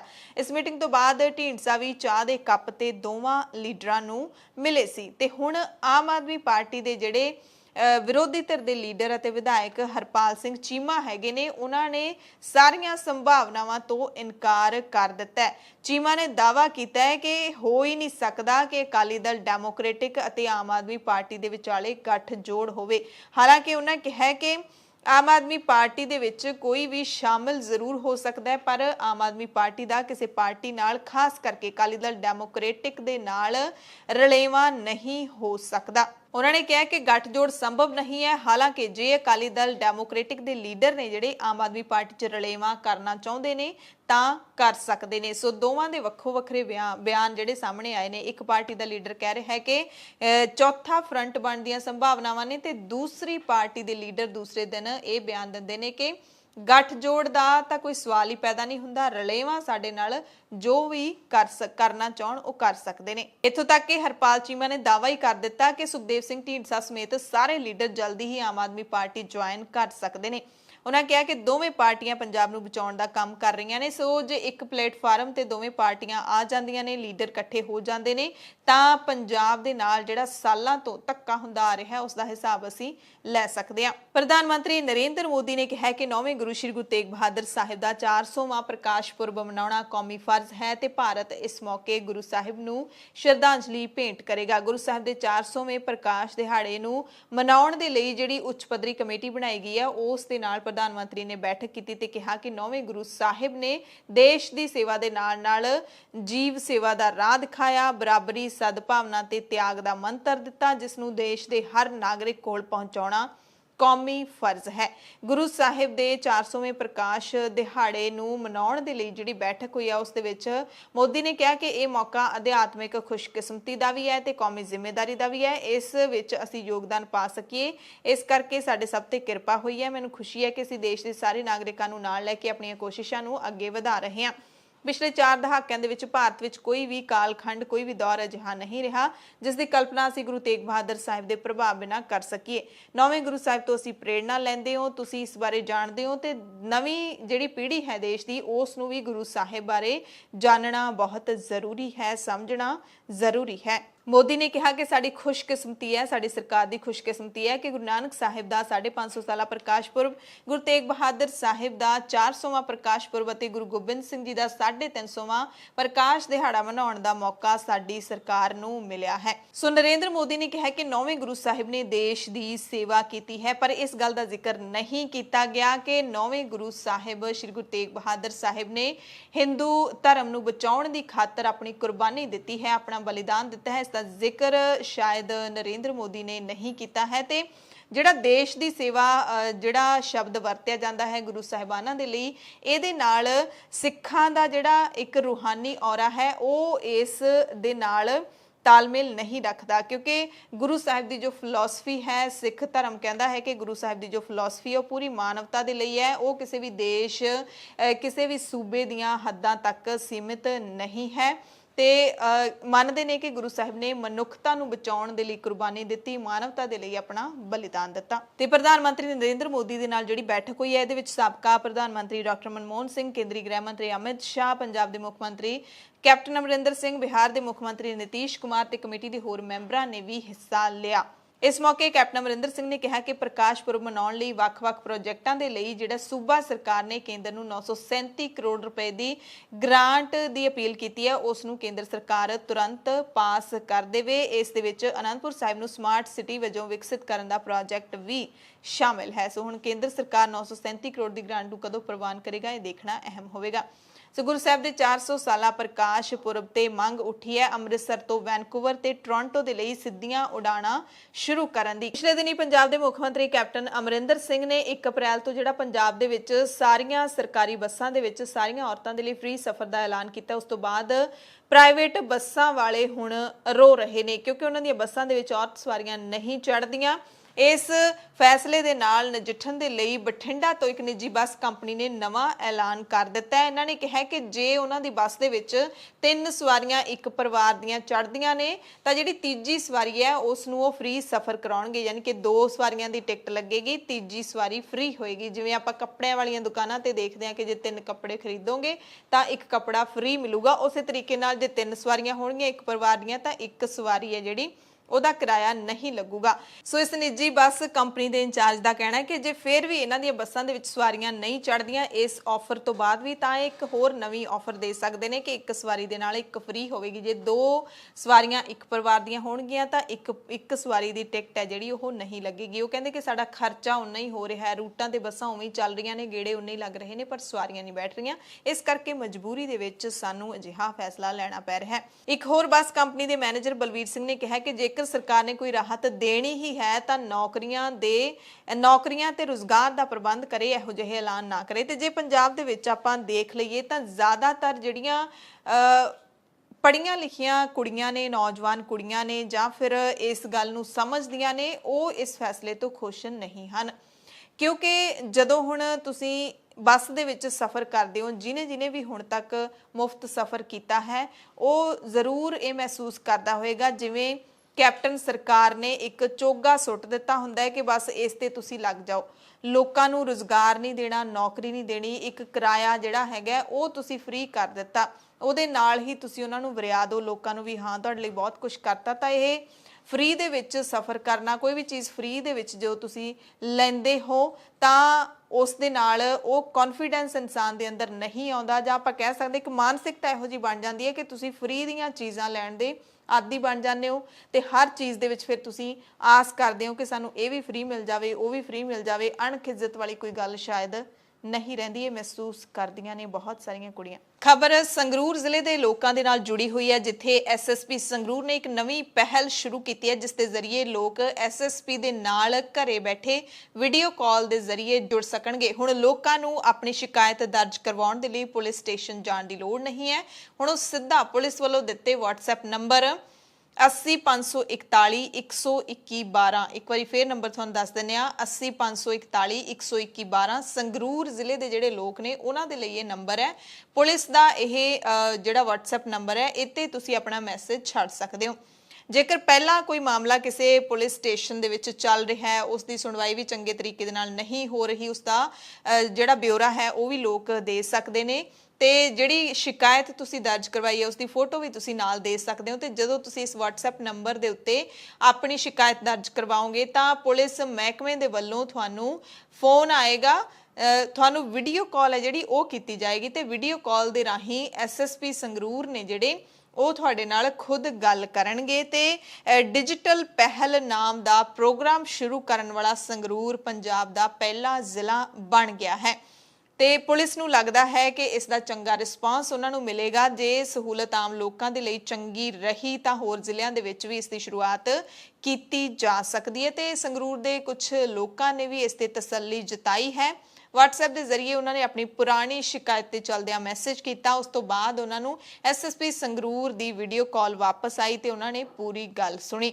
ਸੰਗਰੂਰ ਦੇ ਵਿੱਚ ਜਿੱਥੇ ਪੁਲਿਸ ਨੇ ਚੰਗੀ ਪਹਿਲ ਕੀਤੀ ਹੈ, ਉੱਥੇ ਮੋਗਾ ਦੇ ਵਿੱਚ ਪੁਲਿਸ ਦਾ ਕਰੂਰ ਚਿਹਰਾ ਵੀ ਸਾਹਮਣੇ ਆਇਆ। ਮੋਗਾ ਦੇ ਥਾਣਾ ਸਿਟੀ ਦੇ ਵਿੱਚ ਕੋਰੀਅਰ ਕੰਪਨੀ ਦੇ ਮੈਨੇਜਰ ਤੇ ਸੁਰੱਖਿਆ ਗਾਰਡ ਨੂੰ ਗੈਰ ਕਾਨੂੰਨੀ ਹਿਰਾਸਤ ਵਿੱਚ ਰੱਖ ਕੇ ਉਹਨਾਂ ਨੂੰ ਤਸੀਹੇ ਦਿੱਤੇ ਗਏ। ਵੀਡੀਓ ਵਾਇਰਲ ਹੋਣ ਤੇ ਹਾਹਾਕਾਰ ਮਚ ਗਈ ਤੇ ਪੁਲਿਸ ਅਫਸਰਾਂ ਖਿਲਾਫ ਤੁਰੰਤ ਸਖਤ ਕਾਰਵਾਈ ਕੀਤੀ ਗਈ ਹੈ। ਮੋਗਾ ਦੇ ਪੁਲਿਸ ਮੁਖੀ ਹਰਮਨਵੀਰ ਸਿੰਘ ਨੇ ਸਖਤ ਕਾਰਵਾਈ ਕਰਦਿਆਂ ਥਾਣਾ ਮੁਖੀ ਇੰਸਪੈਕਟਰ ਜਸਵੰਤ ਸਿੰਘ ਤੇ ਮੁੱਖ ਮੁਨਸ਼ੀ ਯਾਦਵਿੰਦਰ ਸਿੰਘ ਨੂੰ ਲਾਈਨ ਹਾਜ਼ਰ ਕਰ ਦਿੱਤਾ ਹੈ। ਏਐਸਆਈ ਅਮਰਜੀਤ ਸਿੰਘ ਨੂੰ ਨੌਕਰੀ ਤੋਂ ਬਰਖਾਸਤ ਕਰ ਦਿੱਤਾ ਹੈ। ਸੋਸ਼ਲ ਮੀਡੀਆ ਤੇ ਵੀਡੀਓ ਵਾਇਰਲ ਹੋਈ ਸੀ, ਉਸ ਦੇ ਵਿੱਚ ਸਮਾਜ ਸੇਵੀ ਮਹਿੰਦਰਪਾਲ ਲੂੰਬਾ ਨੇ ਦੱਸਿਆ ਕਿ ਉਹਨਾਂ ਨੇ ਥਾਣੇ ਅੰਦਰੋਂ ਤਸੀਹੇ ਦੇਣ ਦੀ ਘਟਨਾ ਦੀ ਇਹ ਵੀਡੀਓ ਬਣਾਈ। 25 ਮਾਰਚ ਦੇਰ ਸ਼ਾਮ ਨੂੰ ਕੋਰੀਅਰ ਕੰਪਨੀ ਦੇ ਮੈਨੇਜਰ ਲਵਕਿਰਨ ਸਿੰਘ ਜਿਹੜੇ ਕਿ ਪਿੰਡ ਦੁਸਾਂਝ ਦੇ ਰਹਿਣ ਵਾਲੇ ਨੇ ਤੇ ਸੁਰੱਖਿਆ ਗਾਰਡ ਰਿੰਕੂ ਸਿੰਘ ਉਹਨਾਂ ਦਾ ਕੰਪਨੀ ਦਫ਼ਤਰ ਦੇ ਮੂਹਰੇ ਕਾਰ ਪਾਰਕਿੰਗ ਕਰਨ ਤੋਂ ਰਸੂਖ ਵਾਹਨਾਂ ਦੇ ਨਾਲ ਛੋਟਾ ਜਿਹਾ ਝਗੜਾ ਹੋ ਗਿਆ ਸੀ, ਜਿਸ ਤੋਂ ਬਾਅਦ ਏਐਸਆਈ ਅਮਰਜੀਤ ਸਿੰਘ ਨੇ ਇਹਨਾਂ ਮੁਲਾਜ਼ਮਾਂ ਨੂੰ ਲਿਆ ਕੇ ਥਾਣੇ ਬੰਦ ਕਰ ਦਿੱਤਾ ਤੇ ਲੱਤਾਂ ਕਾਠ ਵਿੱਚ ਫਸਾ ਕੇ ਇਹਨਾਂ ਨੂੰ ਤਸੀਹੇ ਦਿੱਤੇ। ਕਈ ਮਹੀਨੇ ਵਜ਼ੀਫਿਆਂ ਦਾ ਇੰਤਜ਼ਾਰ ਕਰਨ ਵਾਲੇ ਹੁਣ ਐਸਸੀ ਵਿਦਿਆਰਥੀਆਂ ਦੀ ਪੜ੍ਹਾਈ ਲਈ ਤੈਅ ਕੀਤੀ ਗਈ ਸਕਾਲਰਸ਼ਿਪ ਦੇ ਵਿੱਚ ਹੁਣ ਦੇਰੀ ਨਹੀਂ ਹੋਵੇਗੀ। ਇਹਨਾਂ ਵਿਦਿਆਰਥੀਆਂ ਦੀ ਸਹੂਲਤ ਲਈ ਕੇਂਦਰ ਸਰਕਾਰ ਨੇ ਇੱਕ ਨਵੀਂ ਪ੍ਰਣਾਲੀ ਨੂੰ ਮਨਜ਼ੂਰੀ ਦੇ ਦਿੱਤੀ ਹੈ, ਜਿਸ ਤਹਿਤ ਅਪਲਾਈ ਕਰਨ ਤੋਂ ਬਾਅਦ ਨਿਰਧਾਰਿਤ ਸਮੇਂ ਦੇ ਅੰਦਰ ਸਿੱਧੇ ਤੌਰ ਤੇ ਵਿਦਿਆਰਥੀਆਂ ਦੇ ਖਾਤੇ ਵਿੱਚ ਕੇਂਦਰ ਤੇ ਸੂਬਾ ਸਰਕਾਰ ਆਪਣਾ ਹਿੱਸਾ ਪਾਉਣਗੇ ਤੇ ਨਵੀਂ ਪ੍ਰਣਾਲੀ ਤਹਿਤ ਸੂਬਿਆਂ ਨੂੰ ਆਪਣਾ ਪਹਿਲਾ ਹਿੱਸਾ ਦੇਣ ਦੀ ਹਦਾਇਤ ਵੀ ਜਾਰੀ ਕਰ ਦਿੱਤੀ ਗਈ ਹੈ। ਹਿੰਦੀ ਜਾਗਰਣ ਦੇ ਵਿੱਚ ਰਿਪੋਰਟ ਛਪੀ ਹੈ, ਉਹਦੇ ਮੁਤਾਬਿਕ ਇਹ ਹਿੱਸਾ ਨਵੇਂ ਫੰਡਿੰਗ ਪੈਟਰਨ ਦੇ ਤਹਿਤ ਨਿਰਧਾਰਿਤ ਕੀਤਾ ਗਿਆ। ਇਹਦੇ ਵਿੱਚ ਪਹਾੜੀ ਖੇਤਰ ਵਾਲੇ ਸੂਬਿਆਂ ਨੂੰ 10% ਦੀ ਭੁਗਤਾਨ ਕਰਨਾ ਪਵੇਗਾ ਤੇ ਮੈਦਾਨੀ ਇਲਾਕਿਆਂ ਵਾਲੇ ਸੂਬਿਆਂ ਨੂੰ 40% ਦੀ ਪੇਮੈਂਟ ਕਰਨੀ ਹੋਵੇਗੀ। ਬਾਕੀ ਦੀ ਰਕਮ ਹੈ ਜਿਹੜੀ ਕੇਂਦਰ ਸਰਕਾਰ ਵਿਦਿਆਰਥੀਆਂ ਦੇ ਖਾਤੇ ਵਿੱਚ ਭੇਜੇਗੀ। ਵਜ਼ੀਫਿਆਂ ਦੀ ਅਦਾਇਗੀ ਦੇ ਲਈ ਮੰਤਰਾਲੇ ਦੇ ਵੱਲੋਂ ਨਿਰਧਾਰਿਤ ਸਮਾਂ ਸੀਮਾ ਤਹਿਤ ਅਰਜ਼ੀ ਦੇ ਲਈ 4 ਪੜਾਅ ਤੈਅ ਕੀਤੇ ਗਏ ਨੇ। ਵਿਦਿਆਰਥੀ ਕਿਸੇ ਵੀ ਪੜਾਅ ਤੇ ਅਰਜ਼ੀ ਦੇ ਸਕਦਾ ਹੈ। ਔਸਤਨ ਅਰਜ਼ੀ ਦੇਣ ਦੇ 75 ਦਿਨਾਂ ਦੇ ਅੰਦਰ ਇਹ ਰਕਮ ਹੈ ਜਿਹੜੀ ਵਜ਼ੀਫੇ ਦੀ ਉਹ 90 ਦਿਨਾਂ ਦੇ ਵਿੱਚ ਸੂਬਾ ਤੇ ਕੇਂਦਰ ਸਰਕਾਰ ਦੇ ਵੱਲੋਂ ਵਿਦਿਆਰਥੀਆਂ ਦੇ ਖਾਤੇ ਵਿੱਚ ਜਮ੍ਹਾਂ ਕਰਵਾ ਦਿੱਤੀ ਜਾਏਗੀ। ਯਾਨੀ ਕਿ ਜੇ ਕੋਈ ਵਿਦਿਆਰਥੀ ਅਪ੍ਰੈਲ ਤੋਂ ਜੁਲਾਈ ਦੇ ਵਿਚਕਾਰ ਅਪਲਾਈ ਕਰਦਾ ਹੈ ਤਾਂ ਸੂਬਾ ਸਰਕਾਰ 15 ਅਗਸਤ ਨੂੰ ਆਪਣਾ ਹਿੱਸਾ ਦੇ ਦੇਵੇਗੀ ਤੇ ਕੇਂਦਰ ਸਰਕਾਰ 30 ਅਗਸਤ ਨੂੰ ਆਪਣਾ ਹਿੱਸਾ ਜਾਰੀ ਕਰ ਦੇਵੇਗੀ। ਜਲੰਧਰ ਤੋਂ ਖਬਰ ਹੈ, ਜਿੱਥੇ ਇੱਕ 25 ਸਾਲ ਦੀ ਨੌਜਵਾਨ ਵਿਆਹੁਤਾ ਲੜਕੀ ਦੀ ਲਾਸ਼ ਲਟਕਦੀ ਮਿਲੀ ਹੈ।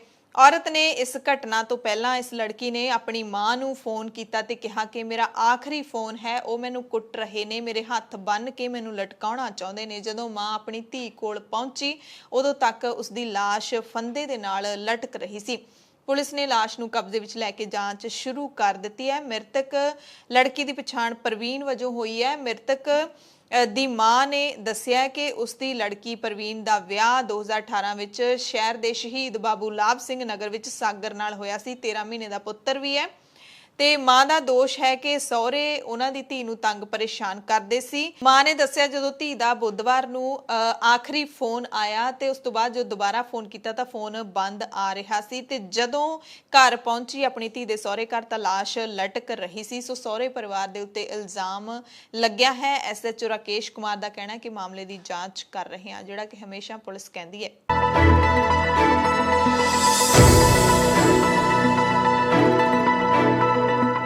ਬੁਲੇਟਿਨ ਦੇ ਵਿੱਚ ਕੁਝ ਖਾਸ ਖਬਰਾਂ ਪੂਰੇ ਭਾਰਤ ਦੀਆਂ। ਪੱਛਮੀ ਬੰਗਾਲ ਦੀ ਮੁੱਖ ਮੰਤਰੀ ਮਮਤਾ ਬੈਨਰਜੀ ਨੇ ਇੱਕ ਰੈਲੀ ਦੇ ਵਿੱਚ ਕੇਂਦਰੀ ਸੁਰੱਖਿਆ ਦਸਤਿਆਂ ਤੇ ਇਲਜ਼ਾਮ ਲਾਏ ਨੇ ਕਿ ਉਹ ਲੋਕਾਂ ਨੂੰ ਬੀਜੇਪੀ ਨੂੰ ਵੋਟਾਂ ਦੇਣ ਦੇ ਲਈ ਕਹਿ ਰਹੇ ਨੇ, ਜਿਸ ਤੋਂ ਬਾਅਦ ਮੁੱਖ ਮੰਤਰੀ ਨੇ ਸੀਆਰਪੀਐਫ ਦੇ ਜਵਾਨਾਂ ਦੇ ਘਿਰਾਓ ਦਾ ਸੱਦਾ ਦਿੱਤਾ ਹੈ। ਟਾਈਮਜ਼ ਆਫ ਇੰਡੀਆ ਦੀ ਖਬਰ ਦੇ ਮੁਤਾਬਿਕ ਮਮਤਾ ਨੇ ਲੋਕਾਂ ਨੂੰ ਕਿਹਾ ਕਿ ਉਹ ਬੀਜੇਪੀ ਦੀ ਸੀਆਰਪੀਐਫ ਦਾ ਘਿਰਾਓ ਕਰਨ, ਕਿਉਂਕਿ ਲੋਕਾਂ ਦੀ ਸੀਆਰਪੀਐਫ ਨਹੀਂ ਹੈਗੀ, ਇਹ ਬੀਜੇਪੀ ਦੀ ਹੈ। ਉਹਨਾਂ ਕਿਹਾ ਕਿ ਅੱਧੇ ਲੋਕ ਘੇਰਾ ਪਾਉਣ ਤੇ ਅੱਧੇ ਜਾ ਕੇ ਵੋਟਾਂ ਪਾਉਣ ਤਾਂ ਕਿ ਸੀਆਰਪੀਐਫ ਦੇ ਜਵਾਨ ਬੀਜੇਪੀ ਨੂੰ ਵੋਟਾਂ ਪਾਉਣ ਦੇ ਲਈ ਲੋਕਾਂ ਨੂੰ ਦਬਾਅ ਨਾ ਪਾ ਸਕਣ। ਉਹਨਾਂ ਨੇ ਕਿਹਾ ਕਿ ਜੇ ਸਾਰੇ ਲੋਕ ਘੇਰਾ ਪਾ ਕੇ ਖੜ ਜਾਣਗੇ ਤਾਂ ਉਹਨਾਂ ਦੀ ਵੋਟ ਖਰਾਬ ਚਲੀ ਜਾਏਗੀ ਤੇ ਇਹੀ ਬੀਜੇਪੀ ਚਾਹੁੰਦੀ ਹੈ। ਇਸ ਕਰਕੇ ਅੱਧੇ ਲੋਕ ਉਹਨਾਂ ਨੂੰ ਘੇਰਾ ਪਾਉਣ, ਅੱਧੇ ਲੋਕ ਵੋਟਾਂ ਪਾਉਣ। ਸੋ ਇਸ ਬਿਆਨ ਤੋਂ ਬਾਅਦ ਤੁਸੀਂ ਸੋਚ ਸਮਝ ਸਕਦੇ ਹੋ ਕਿ ਪੱਛਮੀ ਬੰਗਾਲ ਦੇ ਵਿੱਚ ਹਾਲਾਤ ਕਿਹੋ ਜਿਹੇ ਬਣੇ ਹੋਏ ਨੇ। VOTING 8 ਗੇੜਾਂ ਦੇ ਵਿੱਚ ਹੋਣੀ ਹੈ, ਹਾਲੇ 3 ਗੇੜ ਮੁੱਕੇ ਨੇ ਤੇ ਜੇ ਇਹੋ ਜਿਹੇ ਹਾਲਾਤ ਨੇ, ਸੀਆਰਪੀਐਫ ਦੇ ਜਵਾਨ ਹੀ ਲੋਕਾਂ ਨੂੰ ਘੇਰ ਕੇ ਬੀਜੇਪੀ ਨੂੰ ਵੋਟਾਂ ਪਾਉਣ ਦੇ ਲਈ ਸੱਚਮੁੱਚ ਕਹਿ ਰਹੇ ਨੇ ਤਾਂ ਇਸ ਤੋਂ ਬਦਤਰ ਹਾਲਾਤ ਕੀ ਹੋ ਸਕਦੇ ਨੇ ਇਸ ਲੋਕਤੰਤਰ ਦੇ। ਆਰਬੀਆਈ ਨੇ ਸੂਬਿਆਂ ਦੇ ਲਈ ਅੰਤਰਿਮ WMA ਸੀਮਾ ਨੂੰ ਸਤੰਬਰ 2021 ਤੱਕ ਵਧਾ ਦਿੱਤਾ ਹੈ ਤਾਂ ਕਿ ਕਰੋਨਾ ਵਾਇਰਸ ਮਹਾਮਾਰੀ ਦੀ ਦੂਜੀ ਲਹਿਰ ਤੋਂ ਪੈਦਾ ਹੋਏ ਵਿੱਤੀ ਤਣਾਅ ਦੇ ਨਾਲ ਸੂਬੇ ਚੰਗੀ ਤਰ੍ਹਾਂ ਦੇ ਨਾਲ ਨਜਿੱਠ ਸਕਣ, ਉਹਨਾਂ ਨੂੰ ਮਦਦ ਮਿਲ ਸਕੇ। ਨਾਬਾਰਡ ਨੂੰ 25,000 ਕਰੋੜ, NHB ਨੂੰ 10,000 ਕਰੋੜ ਤੇ ਸਿਡਬੀ ਨੂੰ 15,000 ਕਰੋੜ ਰੁਪਏ ਦੇਣ ਦਾ ਫੈਸਲਾ ਕੀਤਾ ਗਿਆ ਹੈ। ਇਹ ਸੂਬਿਆਂ ਨੂੰ ਥੋੜੇ ਸਮੇਂ ਲਈ ਦਿੱਤਾ ਗਿਆ ਉਧਾਰ ਹੈ ਤਾਂ ਕਿ ਆਮਦਨ ਤੇ ਖਰਚ ਦੇ ਅੰਤਰ ਨੂੰ ਗੈਪ ਨੂੰ ਪੂਰਾ ਕੀਤਾ ਜਾ ਸਕੇ। ਅੱਜ 8 ਅਪ੍ਰੈਲ ਹੈ ਅਤੇ ਦਿਨ ਹੈ ਜਿਹੜਾ ਉਹ ਵੀਰਵਾਰ ਹੈ। ਅੱਜ ਦਾ ਦਿਨ ਇਤਿਹਾਸ ਦੇ ਵਿੱਚ ਦਰਜ ਹੈ ਕਿ ਅੱਜ ਦੇ ਦਿਨ ਮੰਗਲ ਪਾਂਡੇ ਨੂੰ ਫਾਂਸੀ ਦਿੱਤੀ ਗਈ ਸੀ ਅਤੇ ਸ਼ਹੀਦ ਆਜ਼ਮ ਸ਼ਹੀਦ ਭਗਤ ਸਿੰਘ ਅਤੇ ਬਟੁਕੇਸ਼ਵਰ ਦੱਤ ਨੇ ਸੈਂਟਰਲ ਅਸੈਂਬਲੀ ਹਾਲ ਦੇ ਵਿੱਚ ਬੰਬ ਸੁੱਟਿਆ ਸੀ। ਮੰਗਲ ਪਾਂਡੇ ਜੋ ਕਿ 1857 ਦੇ ਵਿੱਚ ਆਜ਼ਾਦੀ ਲਈ ਪਹਿਲੀ ਚੰਗਿਆੜੀ ਸੁਲਗਾਉਣ ਵਾਲੇ ਸਨ, ਉਹਨਾਂ ਨੂੰ 8 ਅਪ੍ਰੈਲ ਨੂੰ ਫਾਂਸੀ ਦਿੱਤੀ ਗਈ ਸੀ। ਸ਼ਹੀਦ ਭਗਤ ਸਿੰਘ ਅਤੇ ਬਟੁਕੇਸ਼ਵਰ ਦੱਤ ਵਰਗੇ ਆਜ਼ਾਦੀ ਦੇ ਪਰਵਾਨਿਆਂ ਨੇ 8 ਅਪ੍ਰੈਲ 1929 ਨੂੰ ਦਿੱਲੀ ਦੀ ਸੈਂਟਰਲ ਅਸੈਂਬਲੀ ਹਾਲ ਦੇ ਵਿੱਚ ਬੰਬ ਸੁੱਟਿਆ ਸੀ ਤੇ ਇਸ ਧਮਾਕੇ ਦਾ ਮਕਸਦ ਕਿਸੇ ਨੂੰ ਨੁਕਸਾਨ ਪਹੁੰਚਾਉਣਾ ਨਹੀਂ ਸੀ, ਸਗੋਂ ਭਾਰਤ ਦੇ ਆਜ਼ਾਦੀ ਸੰਘਰਸ਼ ਵੱਲ ਦੁਨੀਆ ਦਾ ਧਿਆਨ ਕੇਂਦਰਿਤ ਕਰਵਾਉਣਾ ਸੀ। ਤੇ ਬੰਬ ਸੁੱਟਣ ਤੋਂ ਬਾਅਦ ਸ਼ਹੀਦ ਭਗਤ ਸਿੰਘ ਅਤੇ ਬਟੁਕੇਸ਼ਵਰ ਦੱਤ ਨੇ ਖੁਦ ਹੀ ਆਪਣੀ ਗ੍ਰਿਫਤਾਰੀ ਦਿੱਤੀ ਸੀ ਅਤੇ ਉਹ ਖੁਦ ਹੀ ਨਾਰੇ ਲਾਉਂਦੇ ਹੋਏ ਪੁਲਿਸ ਦੇ ਕੋਲ ਚਲੇ ਗਏ ਸੀ, ਹੱਥਕੜੀਆਂ ਲਵਾ ਕੇ ਜੇਲ੍ਹ ਦੇ ਵਿੱਚ ਚਲੇ ਗਏ ਸੀ। ਮਹਾਰਾਸ਼ਟਰ ਦੀ ਸਰਕਾਰ ਨੇ ਦਾਅਵਾ ਕੀਤਾ ਹੈ ਕਿ ਮਹਾਰਾਸ਼ਟਰ ਦੀ ਸਰਕਾਰ ਨੂੰ ਸ਼ਿਵ ਸੈਨਾ ਦੀ ਸਰਕਾਰ ਨੂੰ ਡੇਗਣ ਦੇ ਲਈ ਗੰਦੀ ਰਾਜਨੀਤੀ ਕੀਤੀ ਜਾ ਰਹੀ ਹੈ। ਸ਼ਿਵ ਸੈਨਾ ਦੇ ਸੰਸਦ ਮੈਂਬਰ ਸੰਜੇ ਰਾਉਤ ਨੇ ਦਾਅਵਾ ਕੀਤਾ ਹੈ ਕਿ ਮਹਾਰਾਸ਼ਟਰ ਦੇ ਵਿੱਚ ਮਹਾ ਵਿਕਾਸ ਅਗਾੜੀ ਸਰਕਾਰ ਨੂੰ ਅਸਥਿਰ ਕਰਨ ਦੇ ਲਈ ਗੰਦੀ ਸਿਆਸਤ ਕੀਤੀ ਜਾ ਰਹੀ ਹੈ ਤੇ ਪਰ ਅਜਿਹੀਆਂ ਸਾਜ਼ਿਸ਼ਾਂ ਨੂੰ ਅਸੀਂ ਸਫਲ ਨਹੀਂ ਹੋਣ ਦੇਵਾਂਗੇ। ਮੁਅੱਤਲ ਕੀਤੇ ਗਏ ਪੁਲਿਸ ਕਰਮਚਾਰੀ ਸਚਿਨ ਵਜ਼ੇ ਨੇ ਇੱਕ ਚਿੱਠੀ ਵਿੱਚ ਦਾਅਵਾ ਕੀਤਾ ਸੀ ਕਿ ਸੂਬੇ ਦੇ ਸਾਬਕਾ ਗ੍ਰਹਿ ਮੰਤਰੀ ਅਨਿਲ ਦੇਸ਼ਮੁਖ ਨੇ ਮੁੰਬਈ ਪੁਲਿਸ ਨੂੰ ਆਪਣੀਆਂ ਸੇਵਾਵਾਂ ਜਾਰੀ ਰੱਖਣ ਦੇ ਲਈ 2-2 ਕਰੋੜ ਰੁਪਏ ਫਿਰੌਤੀ ਦੇਣ ਦੇ ਲਈ ਕਿਹਾ ਸੀ ਤੇ ਇੱਕ ਹੋਰ ਮੰਤਰੀ ਅਨਿਲ ਪਰਵ ਨੇ ਉਸ ਨੂੰ ਠੇਕੇਦਾਰਾਂ ਤੋਂ ਪੈਸੇ ਇਕੱਠੇ ਕਰਨ ਲਈ ਕਿਹਾ ਸੀ। ਇਸੇ ਦਰਮਿਆਨ ਇਹ ਵੀ ਖਬਰ ਮਿਲ ਰਹੀ ਹੈ ਕਿ ਮਹਾਰਾਸ਼ਟਰ ਦੇ ਸਾਬਕਾ ਗ੍ਰਹਿ ਮੰਤਰੀ ਅਨਿਲ ਦੇਸ਼ਮੁਖ ਦੇ ਖਿਲਾਫ ਸੀਬੀਆਈ ਦੀ ਜਾਂਚ ਜਾਰੀ ਰਹੇਗੀ। ਸੁਪਰੀਮ ਕੋਰਟ ਨੇ ਅਪੀਲ ਨੂੰ ਖਾਰਜ ਕਰ ਦਿੱਤਾ ਹੈ। ਸੁਪਰੀਮ ਕੋਰਟ ਨੇ ਉਹਨਾਂ ਨੂੰ ਰਾਹਤ ਦੇਣ ਤੋਂ ਇਨਕਾਰ ਕਰ ਦਿੱਤਾ ਹੈ। ਬੰਬੇ ਹਾਈ ਕੋਰਟ ਨੇ ਅਨਿਲ ਦੇਸ਼ਮੁਖ ਦੇ ਖਿਲਾਫ ਸੀਬੀਆਈ ਜਾਂਚ ਦੇ ਹੁਕਮ ਦਿੱਤੇ ਸੀ, ਜਿਸ ਨੂੰ ਚੁਣੌਤੀ ਦਿੰਦੇ ਹੋਏ ਅਨਿਲ ਦੇਸ਼ਮੁਖ ਤੇ ਮਹਾਰਾਸ਼ਟਰ ਸਰਕਾਰ ਦੋਵਾਂ ਨੇ ਸੁਪਰੀਮ ਕੋਰਟ ਦਾ ਦਰਵਾਜ਼ਾ ਖੜਕਾਇਆ ਸੀ। ਅਗਲੀ ਖਬਰ ਬਿਹਾਰ ਤੋਂ ਹੈ, ਜਿੱਥੇ ਨਵਾਦਾ ਦੇ ਵਿੱਚ ਕਥਿਤ ਜ਼ਹਿਰੀਲੀ ਸ਼ਰਾਬ ਦੇ ਨਾਲ 16 ਲੋਕਾਂ ਦੀ ਮੌਤ ਦੇ ਮਾਮਲੇ ਵਿੱਚ 3 ਪੁਲਿਸ ਅਧਿਕਾਰੀਆਂ ਸਮੇਤ 4 ਪੁਲਿਸ ਕਰਮੀਆਂ ਨੂੰ ਮੁਅੱਤਲ ਕਰ ਦਿੱਤਾ ਗਿਆ ਹੈ। ਵਿਰੋਧੀ ਧਿਰ ਦੇ ਵੱਲੋਂ ਲਗਾਤਾਰ ਸਵਾਲ ਚੁੱਕੇ ਜਾ ਰਹੇ ਸੀ, ਜਿਸ ਤੋਂ ਬਾਅਦ ਮੁੱਖ ਮੰਤਰੀ ਨਿਤੀਸ਼ ਕੁਮਾਰ ਦੇ ਹੁਕਮਾਂ ਦੇ ਉੱਤੇ ਪਟਨਾ ਪੁਲਿਸ ਦੇ ਮੁੱਖ ਦਫ਼ਤਰ ਦੇ ਜਿਹੜੇ ਸੀਨੀਅਰ ਅਧਿਕਾਰੀਆਂ ਨੂੰ ਭੇਜ ਕੇ ਮਾਮਲੇ ਦੀ ਜਾਂਚ ਕਰਾਏਗੀ। ਸ਼ੁਰੂਆਤੀ ਜਾਂਚ ਤੋਂ ਬਾਅਦ ਬਿਹਾਰ ਪੁਲਿਸ ਪਹਿਲਾਂ ਹੀ ਇਹ ਮੰਨ ਚੁੱਕੀ ਹੈ ਕਿ ਇਹਨਾਂ ਲੋਕਾਂ ਦੀ ਮੌਤ ਜ਼ਹਿਰੀਲੀ ਸ਼ਰਾਬ ਨਾਲ ਹੋਈ ਹੋ ਸਕਦੀ ਹੈ, ਕਿਉਂਕਿ ਇਲਾਕੇ ਦੇ ਵਿੱਚ ਗੈਰ ਕਾਨੂੰਨੀ ਸ਼ਰਾਬ ਦੀ ਵਿਕਰੀ ਹੋ ਰਹੀ ਸੀ। ਸਭ ਤੋਂ ਪਹਿਲਾਂ ਇਲਾਕੇ ਦੇ ਚੌਕੀਦਾਰ ਨੂੰ ਸਸਪੈਂਡ ਕੀਤਾ ਗਿਆ। ਬਰਖਾਸਤ ਕੀਤੇ ਗਏ ਪੁਲਿਸ ਅਫਸਰ ASI Sanjay Kumar, ASI Davinder Kumar, ASI ਰਤਨ ਰਜਕ ਤੇ ਸਿਪਾਹੀ ਮੁਕੇਸ਼ ਕੁਮਾਰ ਸਿੰਘ ਨੇ ਹੋਲੀ ਦੇ ਦਿਨ ਕਥਿਤ ਜ਼ਹਿਰੀਲੀ ਸ਼ਰਾਬ ਪੀਣ ਨਾਲ ਬਿਹਾਰ ਦੇ ਵੱਖ-ਵੱਖ ਜ਼ਿਲ੍ਹਿਆਂ ਦੇ ਵਿੱਚ 2 ਦਰਜਨ ਤੋਂ ਵੱਧ ਲੋਕਾਂ ਦੀ ਮੌਤ ਦੀ ਖਬਰ ਜਦੋਂ ਆਈ ਤਾਂ ਸਥਾਨਕ ਅਖਬਾਰਾਂ ਦੇ ਵਿੱਚ ਛਪੀ ਤੇ ਵਿਰੋਧੀ ਧਿਰਾਂ ਨੇ ਸਰਕਾਰ ਨੂੰ ਨਿਸ਼ਾਨੇ ਤੇ ਲਿਆ ਤੇ ਸਭ ਤੋਂ ਵੱਧ ਮੌਤਾਂ ਨਵਾਦਾ ਵਿੱਚ ਹੋਈਆਂ ਸੀ। ਹਾਲਾਂਕਿ ਉਸ ਤੋਂ ਬਾਅਦ ਪੁਲਿਸ ਨੇ ਮ੍ਰਿਤਕਾਂ ਦੇ ਪੋਸਟਮਾਰਟਮ ਰਿਪੋਰਟ ਦੇ ਆਧਾਰ ਤੇ ਸ਼ੁਰੂ ਦੇ ਵਿੱਚ ਇਹ ਦਾਅਵਾ ਕੀਤਾ ਸੀ ਕਿ ਮੌਤਾਂ ਸ਼ਰਾਬ ਨਾਲ ਨਹੀਂ ਹੋਈਆਂ ਤੇ ਹੁਣ ਪੁਲਿਸ ਦੇ ਆਲਾ ਅਫਸਰ ਨੇ ਜਿਹੜੇ ਜਾਂਚ ਤੋਂ ਬਾਅਦ ਇਹ ਸਵੀਕਾਰ ਕਰ ਰਹੇ ਨੇ ਕਿ ਜ਼ਹਿਰੀਲੀ ਸ਼ਰਾਬ ਵੀ ਮੌਤ ਦਾ ਕਾਰਨ ਹੋ ਸਕਦੀ ਹੈ। ਵਿਸਰਾ ਰਿਪੋਰਟ ਦਾ ਹਾਲੇ ਪੁਲਿਸ ਨੂੰ ਇੰਤਜ਼ਾਰ ਹੈ। ਭਾਰਤ ਦੀਆਂ ਖਬਰਾਂ ਦੇ ਵਿੱਚ ਇੱਕ ਹੋਰ ਜਾਂਦੇ ਜਾਂਦੇ ਖਬਰ ਦੱਸ ਦਈਏ, ਜਿਹੜੀ ਕਿ ਕਰੋਨਾ ਦੇ ਨਾਲ ਜੁੜੀ ਹੋਈ ਹੈ। ਕੇਂਦਰੀ ਮੰਤਰੀ ਤੇ ਸੀਨੀਅਰ ਲੀਡਰ ਪ੍ਰਕਾਸ਼ ਜਾਵੜੇਕਰ ਨੇ ਜਿਹੜੇ ਉਹ ਦੋਸ਼ ਲਾ ਰਹੇ ਨੇ ਮਹਾਰਾਸ਼ਟਰ ਦੀ ਸਰਕਾਰ ਤੇ ਕਿ ਇਸ ਸਰਕਾਰ ਦੀ ਯੋਜਨਾਬੰਦੀ ਦੀ ਘਾਟ ਕਾਰਨ ਕੋਵਿਡ-19 ਟੀਕਿਆਂ ਦੀਆਂ 5 ਲੱਖ ਖੁਰਾਕਾਂ ਬਰਬਾਦ ਹੋ ਗਈਆਂ ਨੇ। ਸੂਬੇ ਦੇ ਵਿੱਚ ਕਰੋਨਾ ਦੇ ਮਾਮਲੇ ਲਗਾਤਾਰ ਵੱਧ ਰਹੇ ਨੇ ਤੇ ਕਰੋਨਾ ਦੇ ਟੀਕੇ ਖਤਮ ਹੋ ਰਹੇ ਨੇ ਤੇ ਇਸੇ ਦੇ ਚੱਲਦਿਆਂ ਮਹਾਰਾਸ਼ਟਰ ਸਰਕਾਰ ਨੇ ਕੇਂਦਰ ਸਰਕਾਰ ਤੋਂ ਟੀਕੇ ਹੋਰ ਮੰਗੇ ਸੀ। ਕੱਲ ਆਪਾਂ ਖਬਰ ਪੜ੍ਹੀ ਸੀ ਕਿ ਇੱਥੇ 2-3 ਦਿਨਾਂ ਦੀ ਹੀ ਕਰੋਨਾ ਦੀ ਡੋਜ਼ ਹੈ ਜਿਹੜੀ ਉਹ ਬਚੀ ਹੈ ਤੇ ਕੇਂਦਰ ਸਰਕਾਰ ਨੇ ਪਹਿਲਾਂ ਇਹ ਜਵਾਬ ਦਿੱਤਾ ਹੈ ਕਿ ਮਹਾਰਾਸ਼ਟਰ, ਪੰਜਾਬ ਤੇ ਦਿੱਲੀ ਦੇ ਵਿੱਚ ਕਰੋਨਾ ਦਾ ਟੀਕਾਕਰਨ ਹੈ ਜਿਹੜਾ ਉਹਦੀ ਧੀਮੀ ਗਤੀ ਹੈ ਤੇ ਹੁਣ ਮਹਾਰਾਸ਼ਟਰ ਸਰਕਾਰ ਸ਼ਿਵ ਸੈਨਾ ਦੀ ਸਰਕਾਰ ਹੈ। ਇਸ ਤੇ ਹੁਣ ਮੋਦੀ ਸਰਕਾਰ ਦੇ ਇੱਕ ਮੰਤਰੀ ਨੇ ਇਲਜ਼ਾਮ ਲਾਇਆ ਕਿ ਇਹਨਾਂ ਨੇ 5 ਲੱਖ ਟੀਕੇ ਬਰਬਾਦ ਕਰ ਦਿੱਤੇ। ਹੁਣ ਇਹ ਕਿਸ ਆਧਾਰ ਤੇ ਲਾਇਆ, ਇਸ ਦੇ ਵੇਰਵੇ ਆਉਣੇ ਹਾਲੇ ਬਾਕੀ ਨੇ।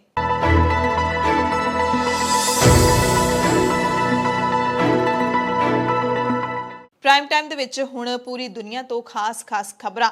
ਸਭ ਤੋਂ ਵੱਡੀ ਖਬਰ ਚੀਨ ਤੋਂ ਆ ਰਹੀ ਹੈ। ਇਹ ਜਾਣਕਾਰੀ ਮਿਲ ਰਹੀ ਹੈ ਕਿ ਚੀਨ ਸਭ ਤੋਂ ਵੱਡਾ ਸਾਈਬਰ ਹਮਲਾ ਕਰਨ ਦੇ ਸਮਰੱਥ ਹੈ। ਭਾਰਤ ਅਤੇ ਚੀਨ ਦੇ ਵਿੱਚ ਜਾਰੀ ਤਣਾਅ ਦੇ ਦੌਰਾਨ chief of defence staff general Bipin Rawat ਨੇ ਕਿਹਾ ਕਿ ਚੀਨ ਵੱਡਾ ਸਾਈਬਰ ਹਮਲਾ ਕਰ ਸਕਦਾ ਹੈ। ਉਹਨਾਂ ਕਿਹਾ ਕਿ ਭਾਰਤ ਵੀ ਭਾਰਤੀ ਫੌਜ ਦੀਆਂ ਸਾਈਬਰ ਏਜੰਸੀਆਂ ਸਾਈਬਰ ਸੁਰੱਖਿਆ ਦੇ ਫਰੰਟ ਦੇ ਉੱਤੇ ਕੰਮ ਕਰ ਰਹੀਆਂ ਨੇ। ਅਮਰੀਕਾ ਤੋਂ ਖਬਰ ਹੈ, ਜਿੱਥੇ ਅਮਰੀਕਾ ਦੇ ਇੱਕ ਸੰਸਦ ਮੈਂਬਰ ਰਾਜਾ ਕ੍ਰਿਸ਼ਨਾ ਮੂਰਤੀ ਨੇ ਕਿਹਾ ਹੈ ਕਿ ਅਮਰੀਕਾ ਤੇ ਭਾਰਤ ਸਮੇਤ ਪੂਰੀ ਦੁਨੀਆ ਦੇ ਵਿੱਚ ਜਮਹੂਰੀਅਤ ਨੂੰ ਚੁਣੌਤੀਆਂ ਦਾ ਸਾਹਮਣਾ ਕਰਨਾ ਪੈ ਰਿਹਾ ਹੈ। ਉਹਨਾਂ ਕਿਹਾ ਕਿ ਅੱਜ ਇਸ ਗੱਲ ਤੋਂ ਇਨਕਾਰ ਨਹੀਂ ਕੀਤਾ ਜਾ ਸਕਦਾ ਕਿ ਅਮਰੀਕੀ ਲੋਕਤੰਤਰੀ ਸੰਸਥਾਵਾਂ ਵੱਡੇ ਖਤਰਿਆਂ ਦਾ ਸਾਹਮਣਾ ਕਰ ਰਹੀਆਂ ਨੇ। ਅਗਲੀ ਖਬਰ ਮਿਆਂਮਾਰ ਤੋਂ ਹੈ, ਜਿੱਥੇ ਸੁਰੱਖਿਆ ਬਲਾਂ ਜਿਨ੍ਹਾਂ ਦੇ ਵਿੱਚ ਫੌਜ ਤੇ ਪੁਲਿਸ ਸ਼ਾਮਿਲ ਹੈ, ਉਹਨਾਂ ਨੇ ਦੇਸ਼ ਦੇ ਉੱਤਰ ਪੱਛਮੀ ਹਿੱਸੇ ਵਿੱਚ ਸਥਿਤ ਇੱਕ ਕਸਬੇ ਤੇ ਹਮਲਾ ਕਰ ਦਿੱਤਾ। ਕਸਬਾ ਕਾਲੇ ਦੇ ਵਿੱਚ ਹਮਲਾ ਬਹੁਤ ਤੜਕੇ ਕੀਤਾ ਗਿਆ। ਇੱਥੋਂ ਦੇ ਕੁਝ ਵਾਸੀ ਘਰ ਵਿੱਚ ਹੀ ਤਿਆਰ ਕੀਤੀਆਂ ਰਾਈਫਲਾਂ ਦੀ ਵਰਤੋਂ ਨਾਲ ਫੌਜ ਦੇ ਨਾਲ ਸਾਹਮਣਾ ਵੀ ਕਰ ਰਹੇ ਸਨ। ਹਮਲੇ ਵਿੱਚ 7 ਨਾਗਰਿਕ ਮਾਰੇ ਗਏ ਤੇ ਹੋਰ ਜ਼ਖਮੀ ਹੋ ਗਏ। ਹਮਲੇ ਦੇ ਵਿੱਚ ਰਾਈਫਲਾਂ ਤੇ ਹੋਰ ਵੱਡੇ ਹਥਿਆਰ ਤੇ ਗ੍ਰਨੇਡ ਵੀ ਵਰਤੇ ਗਏ। ਸ਼ਹਿਰ ਦੇ ਵਿੱਚ ਕਈ ਨਾਗਰਿਕਾਂ ਨੂੰ ਗ੍ਰਿਫਤਾਰ ਵੀ ਫੌਜ ਨੇ ਕੀਤਾ ਤੇ ਵੱਡੀ ਗਿਣਤੀ ਵਿੱਚ ਲੋਕ ਇੱਥੇ ਜ਼ਖਮੀ ਹੋਏ ਨੇ। ਤੇ ਉਧਰ ਲੰਡਨ ਤੋਂ ਖਬਰ ਆ ਰਹੀ ਹੈ, ਜਿੱਥੇ ਮਿਆਂਮਾਰ ਦੇ ਰਾਜਦੂਤ ਕਿਆ ਜ਼ਾਰ ਮਿਨ ਨੂੰ ਲੰਘੀ ਰਾਤ ਆਪਣੀ ਕਾਰ ਵਿੱਚ ਬਹਿ ਕੇ ਲੰਘਾਉਣੀ ਪਈ, ਕਿਉਂਕਿ ਇੱਕ ਹੁਕਮ ਤੋਂ ਬਾਅਦ ਉਹਨਾਂ ਨੂੰ ਮਿਆਂਮਾਰ ਦੇ ਦੂਤਾਵਾਸ ਤੋਂ ਬਾਹਰ ਕੱਢ ਕੇ ਅੰਦਰੋਂ ਤਾਲਾ ਲਾ ਦਿੱਤਾ ਗਿਆ ਸੀ, ਦਫ਼ਤਰ ਨੂੰ ਬੰਦ ਕਰ ਦਿੱਤਾ ਗਿਆ ਸੀ, ਜਿਸ ਕਰਕੇ ਉਹਨਾਂ ਨੂੰ ਆਪਣੀ ਕਾਰ ਦੇ ਵਿੱਚ ਬਹਿ ਕੇ ਰਾਤ ਗੁਜ਼ਾਰਨੀ ਪਈ। ਮਿਨ ਨੇ ਦੱਸਿਆ ਕਿ ਮਿਆਂਮਾਰ ਦੇ ਵਿੱਚ ਫੌਜੀ ਸ਼ਾਸਕਾਂ ਵੱਲੋਂ ਭੇਜੇ ਇੱਕ ਅਧਿਕਾਰੀ ਨੇ ਉਹਨਾਂ ਨੂੰ ਦੂਤਾਵਾਸ ਛੱਡ ਕੇ ਜਾਣ ਨੂੰ ਕਿਹਾ ਤੇ ਉਹਨੂੰ ਕਿਹਾ ਗਿਆ ਕਿ ਉਹ ਹੁਣ ਮਿਆਂਮਾਰ ਦੇ ਪ੍ਰਤੀਨਿਧ ਨਹੀਂ ਰਹਿ ਗਏ। ਉਹਨਾਂ ਨੇ ਸਟਾਫ ਦੇ ਨਾਲ ਮੈਨੂੰ ਵੀ ਜਬਰੀ ਬਾਹਰ ਕੱਢ ਦਿੱਤਾ ਤੇ ਦੂਤਾਵਾਸ ਵਿੱਚ ਤਾਲਾ ਲਾ ਦਿੱਤਾ। ਇਸ ਤੋਂ ਬਾਅਦ ਲੰਡਨ ਸ਼ਹਿਰ ਦੀ ਪੁਲਿਸ ਨੂੰ ਕਿਹਾ ਗਿਆ ਕਿ ਇਹਨਾਂ ਲੋਕਾਂ ਨੂੰ ਦੂਤਾਵਾਸ ਵਿੱਚ ਵੜਨ ਦੀ ਕੋਸ਼ਿਸ਼ ਜੇ ਕਰਨ ਤਾਂ ਇਹਨਾਂ ਨੂੰ ਰੋਕ ਦਿੱਤਾ ਜਾਵੇ। ਇਸ ਘਟਨਾ ਤੋਂ ਬਾਅਦ ਬਰਤਾਨੀਆ ਦੇ ਵਿਦੇਸ਼ ਮੰਤਰੀ ਡੋਮਿਨਿਕ ਰਾਬ ਨੇ ਇਸ ਨੂੰ ਦਾਦਾਗਿਰੀ ਦੱਸਦੇ ਹੋਏ ਇਸ ਘਟਨਾ ਦੀ ਨਿੰਦਿਆ ਕੀਤੀ ਹੈ ਅਤੇ ਜੋ ਰਾਜਦੂਤ ਹੈਗੇ ਨੇ ਮਿਆਂਮਾਰ ਦੇ ਜਿਹੜੇ ਹੁਣ ਸਾਬਕਾ ਹੋ ਚੁੱਕੇ ਨੇ ਉਹਨਾਂ ਦੇ ਹੌਸਲੇ ਦੀ ਪ੍ਰਸ਼ੰਸਾ ਵੀ ਕੀਤੀ। ਦੁਨੀਆ ਦੇ ਵਿੱਚ ਸਭ ਤੋਂ ਵੱਧ ਅਰਬਪਤੀ ਹੁਣ ਨਿਊਯਾਰਕ ਦੇ ਵਿੱਚ ਨਹੀਂ ਬਲਕਿ ਚੀਨ ਦੇ ਸ਼ਹਿਰ ਬੀਜਿੰਗ ਦੇ ਵਿੱਚ ਰਹਿੰਦੇ ਨੇ। ਚੀਨ ਦੀ ਰਾਜਧਾਨੀ ਬੀਜਿੰਗ ਦੇ ਵਿੱਚ ਦੁਨੀਆ ਦੇ ਸਭ ਤੋਂ ਵੱਧ ਅਰਬਪਤੀ ਰਹਿੰਦੇ ਨੇ। ਫੋਰਬਸ ਦੀ ਹਾਲ ਹੀ ਦੇ ਵਿੱਚ ਆਈ ਅਰਬਪਤੀਆਂ ਦੀ ਸੂਚੀ ਇਸ ਗੱਲ ਦੀ ਪੁਸ਼ਟੀ ਕਰਦੀ ਹੈ। ਬਿਜ਼ਨਸ ਮੈਗਜ਼ੀਨ ਦੇ ਮੁਤਾਬਿਕ ਲੰਘੇ ਸਾਲ ਬੀਜਿੰਗ ਦੇ ਵਿੱਚ 33 ਨਵੇਂ ਅਰਬਪਤੀ ਜੁੜ ਗਏ ਨੇ ਤੇ ਹੁਣ ਇੱਥੇ ਅਰਬਪਤੀਆਂ ਦੀ ਸੰਖਿਆ 100 ਹੋ ਚੁੱਕੀ ਹੈ। 99 ਅਰਬਪਤੀਆਂ ਦੇ ਨਾਲ ਨਿਊਯਾਰਕ ਅਮਰੀਕਾ ਦਾ ਸ਼ਹਿਰ ਹੈ ਜਿਹੜਾ ਉਹ ਦੂਸਰੇ ਨੰਬਰ ਤੇ ਚਲਾ ਗਿਆ। ਪਹਿਲਾਂ ਇਹ ਪਹਿਲੇ ਨੰਬਰ ਤੇ ਸੀ। ਪਿਛਲੇ ਕਈ ਸਾਲਾਂ ਤੋਂ ਨਿਊਯਾਰਕ ਹੀ ਪਹਿਲੇ ਨੰਬਰ ਤੇ ਆਉਂਦਾ ਰਿਹਾ। ਉਂਝ ਕੁੱਲ ਅਰਬਪਤੀਆਂ ਦੀ ਗਿਣਤੀ ਦੇ ਮਾਮਲੇ ਦੇ ਵਿੱਚ ਅਮਰੀਕਾ ਹਾਲੇ ਵੀ ਪਹਿਲੇ ਨੰਬਰ ਤੇ ਹੈ। ਇੱਥੇ 724 ਲੋਕ ਅਰਬਾਂ ਦੇ ਮਾਲਕ ਨੇ, ਜਦਕਿ ਚੀਨ ਦੇ ਵਿੱਚ ਅਰਬਪਤੀਆਂ ਦੀ ਗਿਣਤੀ 698 ਹੈ। ਬੀजिंग ਦੇ ਵਿੱਚ ਰਹਿਣ ਵਾਲੇ ਸਾਰੇ ਅਰਬਪਤੀਆਂ ਦੀ ਸੰਪत्ति ਮਿਲਾ ਕੇ 58 ਅਰਬ ਡਾਲਰ ਬਣਦੀ ਹੈ, ਜਦਕਿ ਨਿਊਯਾਰਕ ਦੇ ਅਰਬਪਤੀਆਂ ਦੀ ਕੁੱਲ ਜਿਹੜੀ ਜਾਇਦਾਦ ਹੈ ਉਹ 80 ਅਰਬ ਡਾਲਰ ਬਣਦੀ ਹੈ। ਚੀਨ ਦੀ ਅਰਥ ਵਿਵਸਥਾ ਦਾ ਕੋਵਿਡ-19 ਸੰਕਟ ਤੋਂ ਬਾਅਦ ਜਲਦੀ ਲੀਹ ਤੇ ਆ ਜਾਣਾ, ਟੈਕਨੋਲੋਜੀ ਕੰਪਨੀਆਂ ਦਾ ਵਧਣਾ ਫੁੱਲਣਾ ਤੇ ਸਟਾਕ ਬਾਜ਼ਾਰ ਦਾ ਅੱਗੇ ਵਧਣਾ ਇਸ ਦੇ ਪਿੱਛੇ ਦੀ ਸਭ ਤੋਂ ਅਹਿਮ ਜਿਹੜੀ ਵਜ੍ਹਾ ਹੋ ਸਕਦੀ ਹੈ। ਬੀजिंग ਦੇ ਸਭ ਤੋਂ ਅਮੀਰ ਵਿਅਕਤੀ ਜਾਂਗ ਯਿਮਿੰਗ ਨੇ। ਯਿਮਿੰਗ ਵੀਡੀਓ ਸ਼ੇਅਰਿੰਗ ਐਪ ਟਿਕਟੌਕ ਦੇ ਬਾਨੀ ਹੈਗੇ ਨੇ, ਟਿਕਟੌਕ ਨੂੰ ਬਣਾਉਣ ਵਾਲੇ ਨੇ ਤੇ ਇਸ ਦੀ ਪੇਰੈਂਟ ਕੰਪਨੀ ਬਾਈਟ ਡਾਂਸ ਦੇ ਮੁੱਖ ਕਾਰਜਕਾਰੀ ਵੀ ਨੇ। ਉਹਨਾਂ ਦੀ ਆਮਦਨੀ ਵਿੱਚ ਦੁੱਗਣਾ ਵਾਧਾ ਹੋਇਆ ਤੇ ਹੁਣ ਉਹਨਾਂ ਦੇ ਕੋਲ 35 ਅਰਬ ਡਾਲਰ ਤੋਂ ਵੱਧ ਦੀ ਜਾਇਦਾਦ ਹੈ। ਉੱਥੇ ਨਿਊਯਾਰਕ ਦੇ ਸਭ ਤੋਂ ਅਮੀਰ ਵਿਅਕਤੀ ਸਾਬਕਾ ਮੇਅਰ ਮਾਈਕਲ ਬਲੂਮਬਰਗ ਨੇ, ਜਿਨ੍ਹਾਂ ਦੀ ਸੰਪत्ति 59 ਅਰਬ ਡਾਲਰ ਹੈ। ਸਭ ਤੋਂ ਵੱਧ ਅਰਬਪਤੀਆਂ ਦੇ ਮਾਮਲੇ ਦੇ ਵਿੱਚ ਜੇ ਭਾਰਤ ਦੀ ਗੱਲ ਕਰ ਲਈਏ ਤਾਂ ਭਾਰਤ ਤੀਜੇ ਨੰਬਰ ਤੇ ਹੈ। ਇੱਥੇ ਕੁੱਲ 140 ਅਰਬਪਤੀ ਲੋਕ ਨੇ। ਏਸ਼ੀਆ ਪ੍ਰਸ਼ਾਂਤ ਖੇਤਰ ਵਿੱਚ ਕੁੱਲ 1149 ਅਰਬਪਤੀ ਇਸ ਸੂਚੀ ਦਾ ਹਿੱਸਾ ਨੇ, ਜਿਨ੍ਹਾਂ ਦੀ ਕੁੱਲ ਸੰਪत्ति 4 ਟ੍ਰਿਲੀਅਨ ਡਾਲਰ ਤੋਂ ਵੱਧ ਹੈ। ਐਮਾਜ਼ਨ ਦੇ ਸੰਸਥਾਪਕ ਅਤੇ ਮੁੱਖ ਕਾਰਜਕਾਰੀ ਜੈਫ ਬੇਜ਼ੋਸ ਲਗਾਤਾਰ ਚੌਥੇ ਸਾਲ ਦੁਨੀਆ ਦੇ ਸਭ ਤੋਂ ਅਮੀਰ ਵਿਅਕਤੀ ਬਣੇ ਹੋਏ ਨੇ। ਪਿਛਲੇ ਸਾਲ ਉਹਨਾਂ ਦੀ ਸੰਪत्ति 64 ਅਰਬ ਡਾਲਰ ਤੋਂ ਵੱਧ ਕੇ 177 ਅਰਬ ਡਾਲਰ ਹੋ ਗਈ ਹੈ। ਅਮਰੀਕਾ ਤੋਂ ਖਬਰ ਹੈ ਜਿੱਥੇ ਨੇਵੀ ਦੇ ਇੱਕ ਮੈਡੀਕਲ ਕਰਮਚਾਰੀ ਨੇ ਮੈਰੀਲੈਂਡ ਦੇ ਫਰੈਡਰਿਕ ਦੇ ਵਿੱਚ ਇੱਕ ਪਾਰਕ ਵਿੱਚ ਗੋਲੀਬਾਰੀ ਕਰਕੇ 2 ਸੈਲਰਾਂ ਨੂੰ ਗੰਭੀਰ ਜ਼ਖਮੀ ਕਰ ਦਿੱਤਾ। ਯਾਨੀ ਕਿ ਨੇਵੀ ਦੇ ਮੈਡੀਕਲ ਕਾਮੇ ਨੇ ਗੋਲੀਬਾਰੀ ਕੀਤੀ ਹੈ, ਜਿਸ ਦੇ ਵਿੱਚ 2 ਜਣੇ ਜ਼ਖਮੀ ਹੋ ਗਏ ਨੇ। 38 ਸਾਲਾ ਬੰਦੂਕਧਾਰੀ ਫਨਤਾਹੂਨ ਗਿਰਮਾ ਬੋਲਟ ਸੈਨਬੈਟ ਨੂੰ ਬਾਅਦ ਵਿੱਚ ਅਮਰੀਕੀ ਸੈਨਾ ਦੇ ਬੇਸ ਫੋਰਟ ਡੀਟਰਿਕ ਤੇ ਗੋਲੀ ਮਾਰ ਕੇ ਕਤਲ ਕਰ ਦਿੱਤਾ ਗਿਆ। ਪੰਜਾਬ, ਭਾਰਤ ਅਤੇ ਦੁਨੀਆ ਭਰ ਦੇ ਪ੍ਰਾਈਮ ਟਾਈਮ ਦੇ ਵਿੱਚ ਤੁਹਾਡੇ ਸਭ ਤੋਂ ਇਜਾਜ਼ਤ ਚਾਹੁੰਦੇ ਹਾਂ। ਤੁਸੀਂ ਸਾਰੇ ਆਪਣਾ ਧਿਆਨ ਰੱਖਿਓ, ਲੋੜਵੰਦਾਂ ਦੀ ਮਦਦ ਜ਼ਰੂਰ ਕਰਦੇ ਰਿਹਾ ਕਰੋ ਅਤੇ ਅਫਵਾਹਾਂ ਤੋਂ ਬਚ ਕੇ ਰਿਹਾ ਕਰੋ। ਧੰਨਵਾਦ।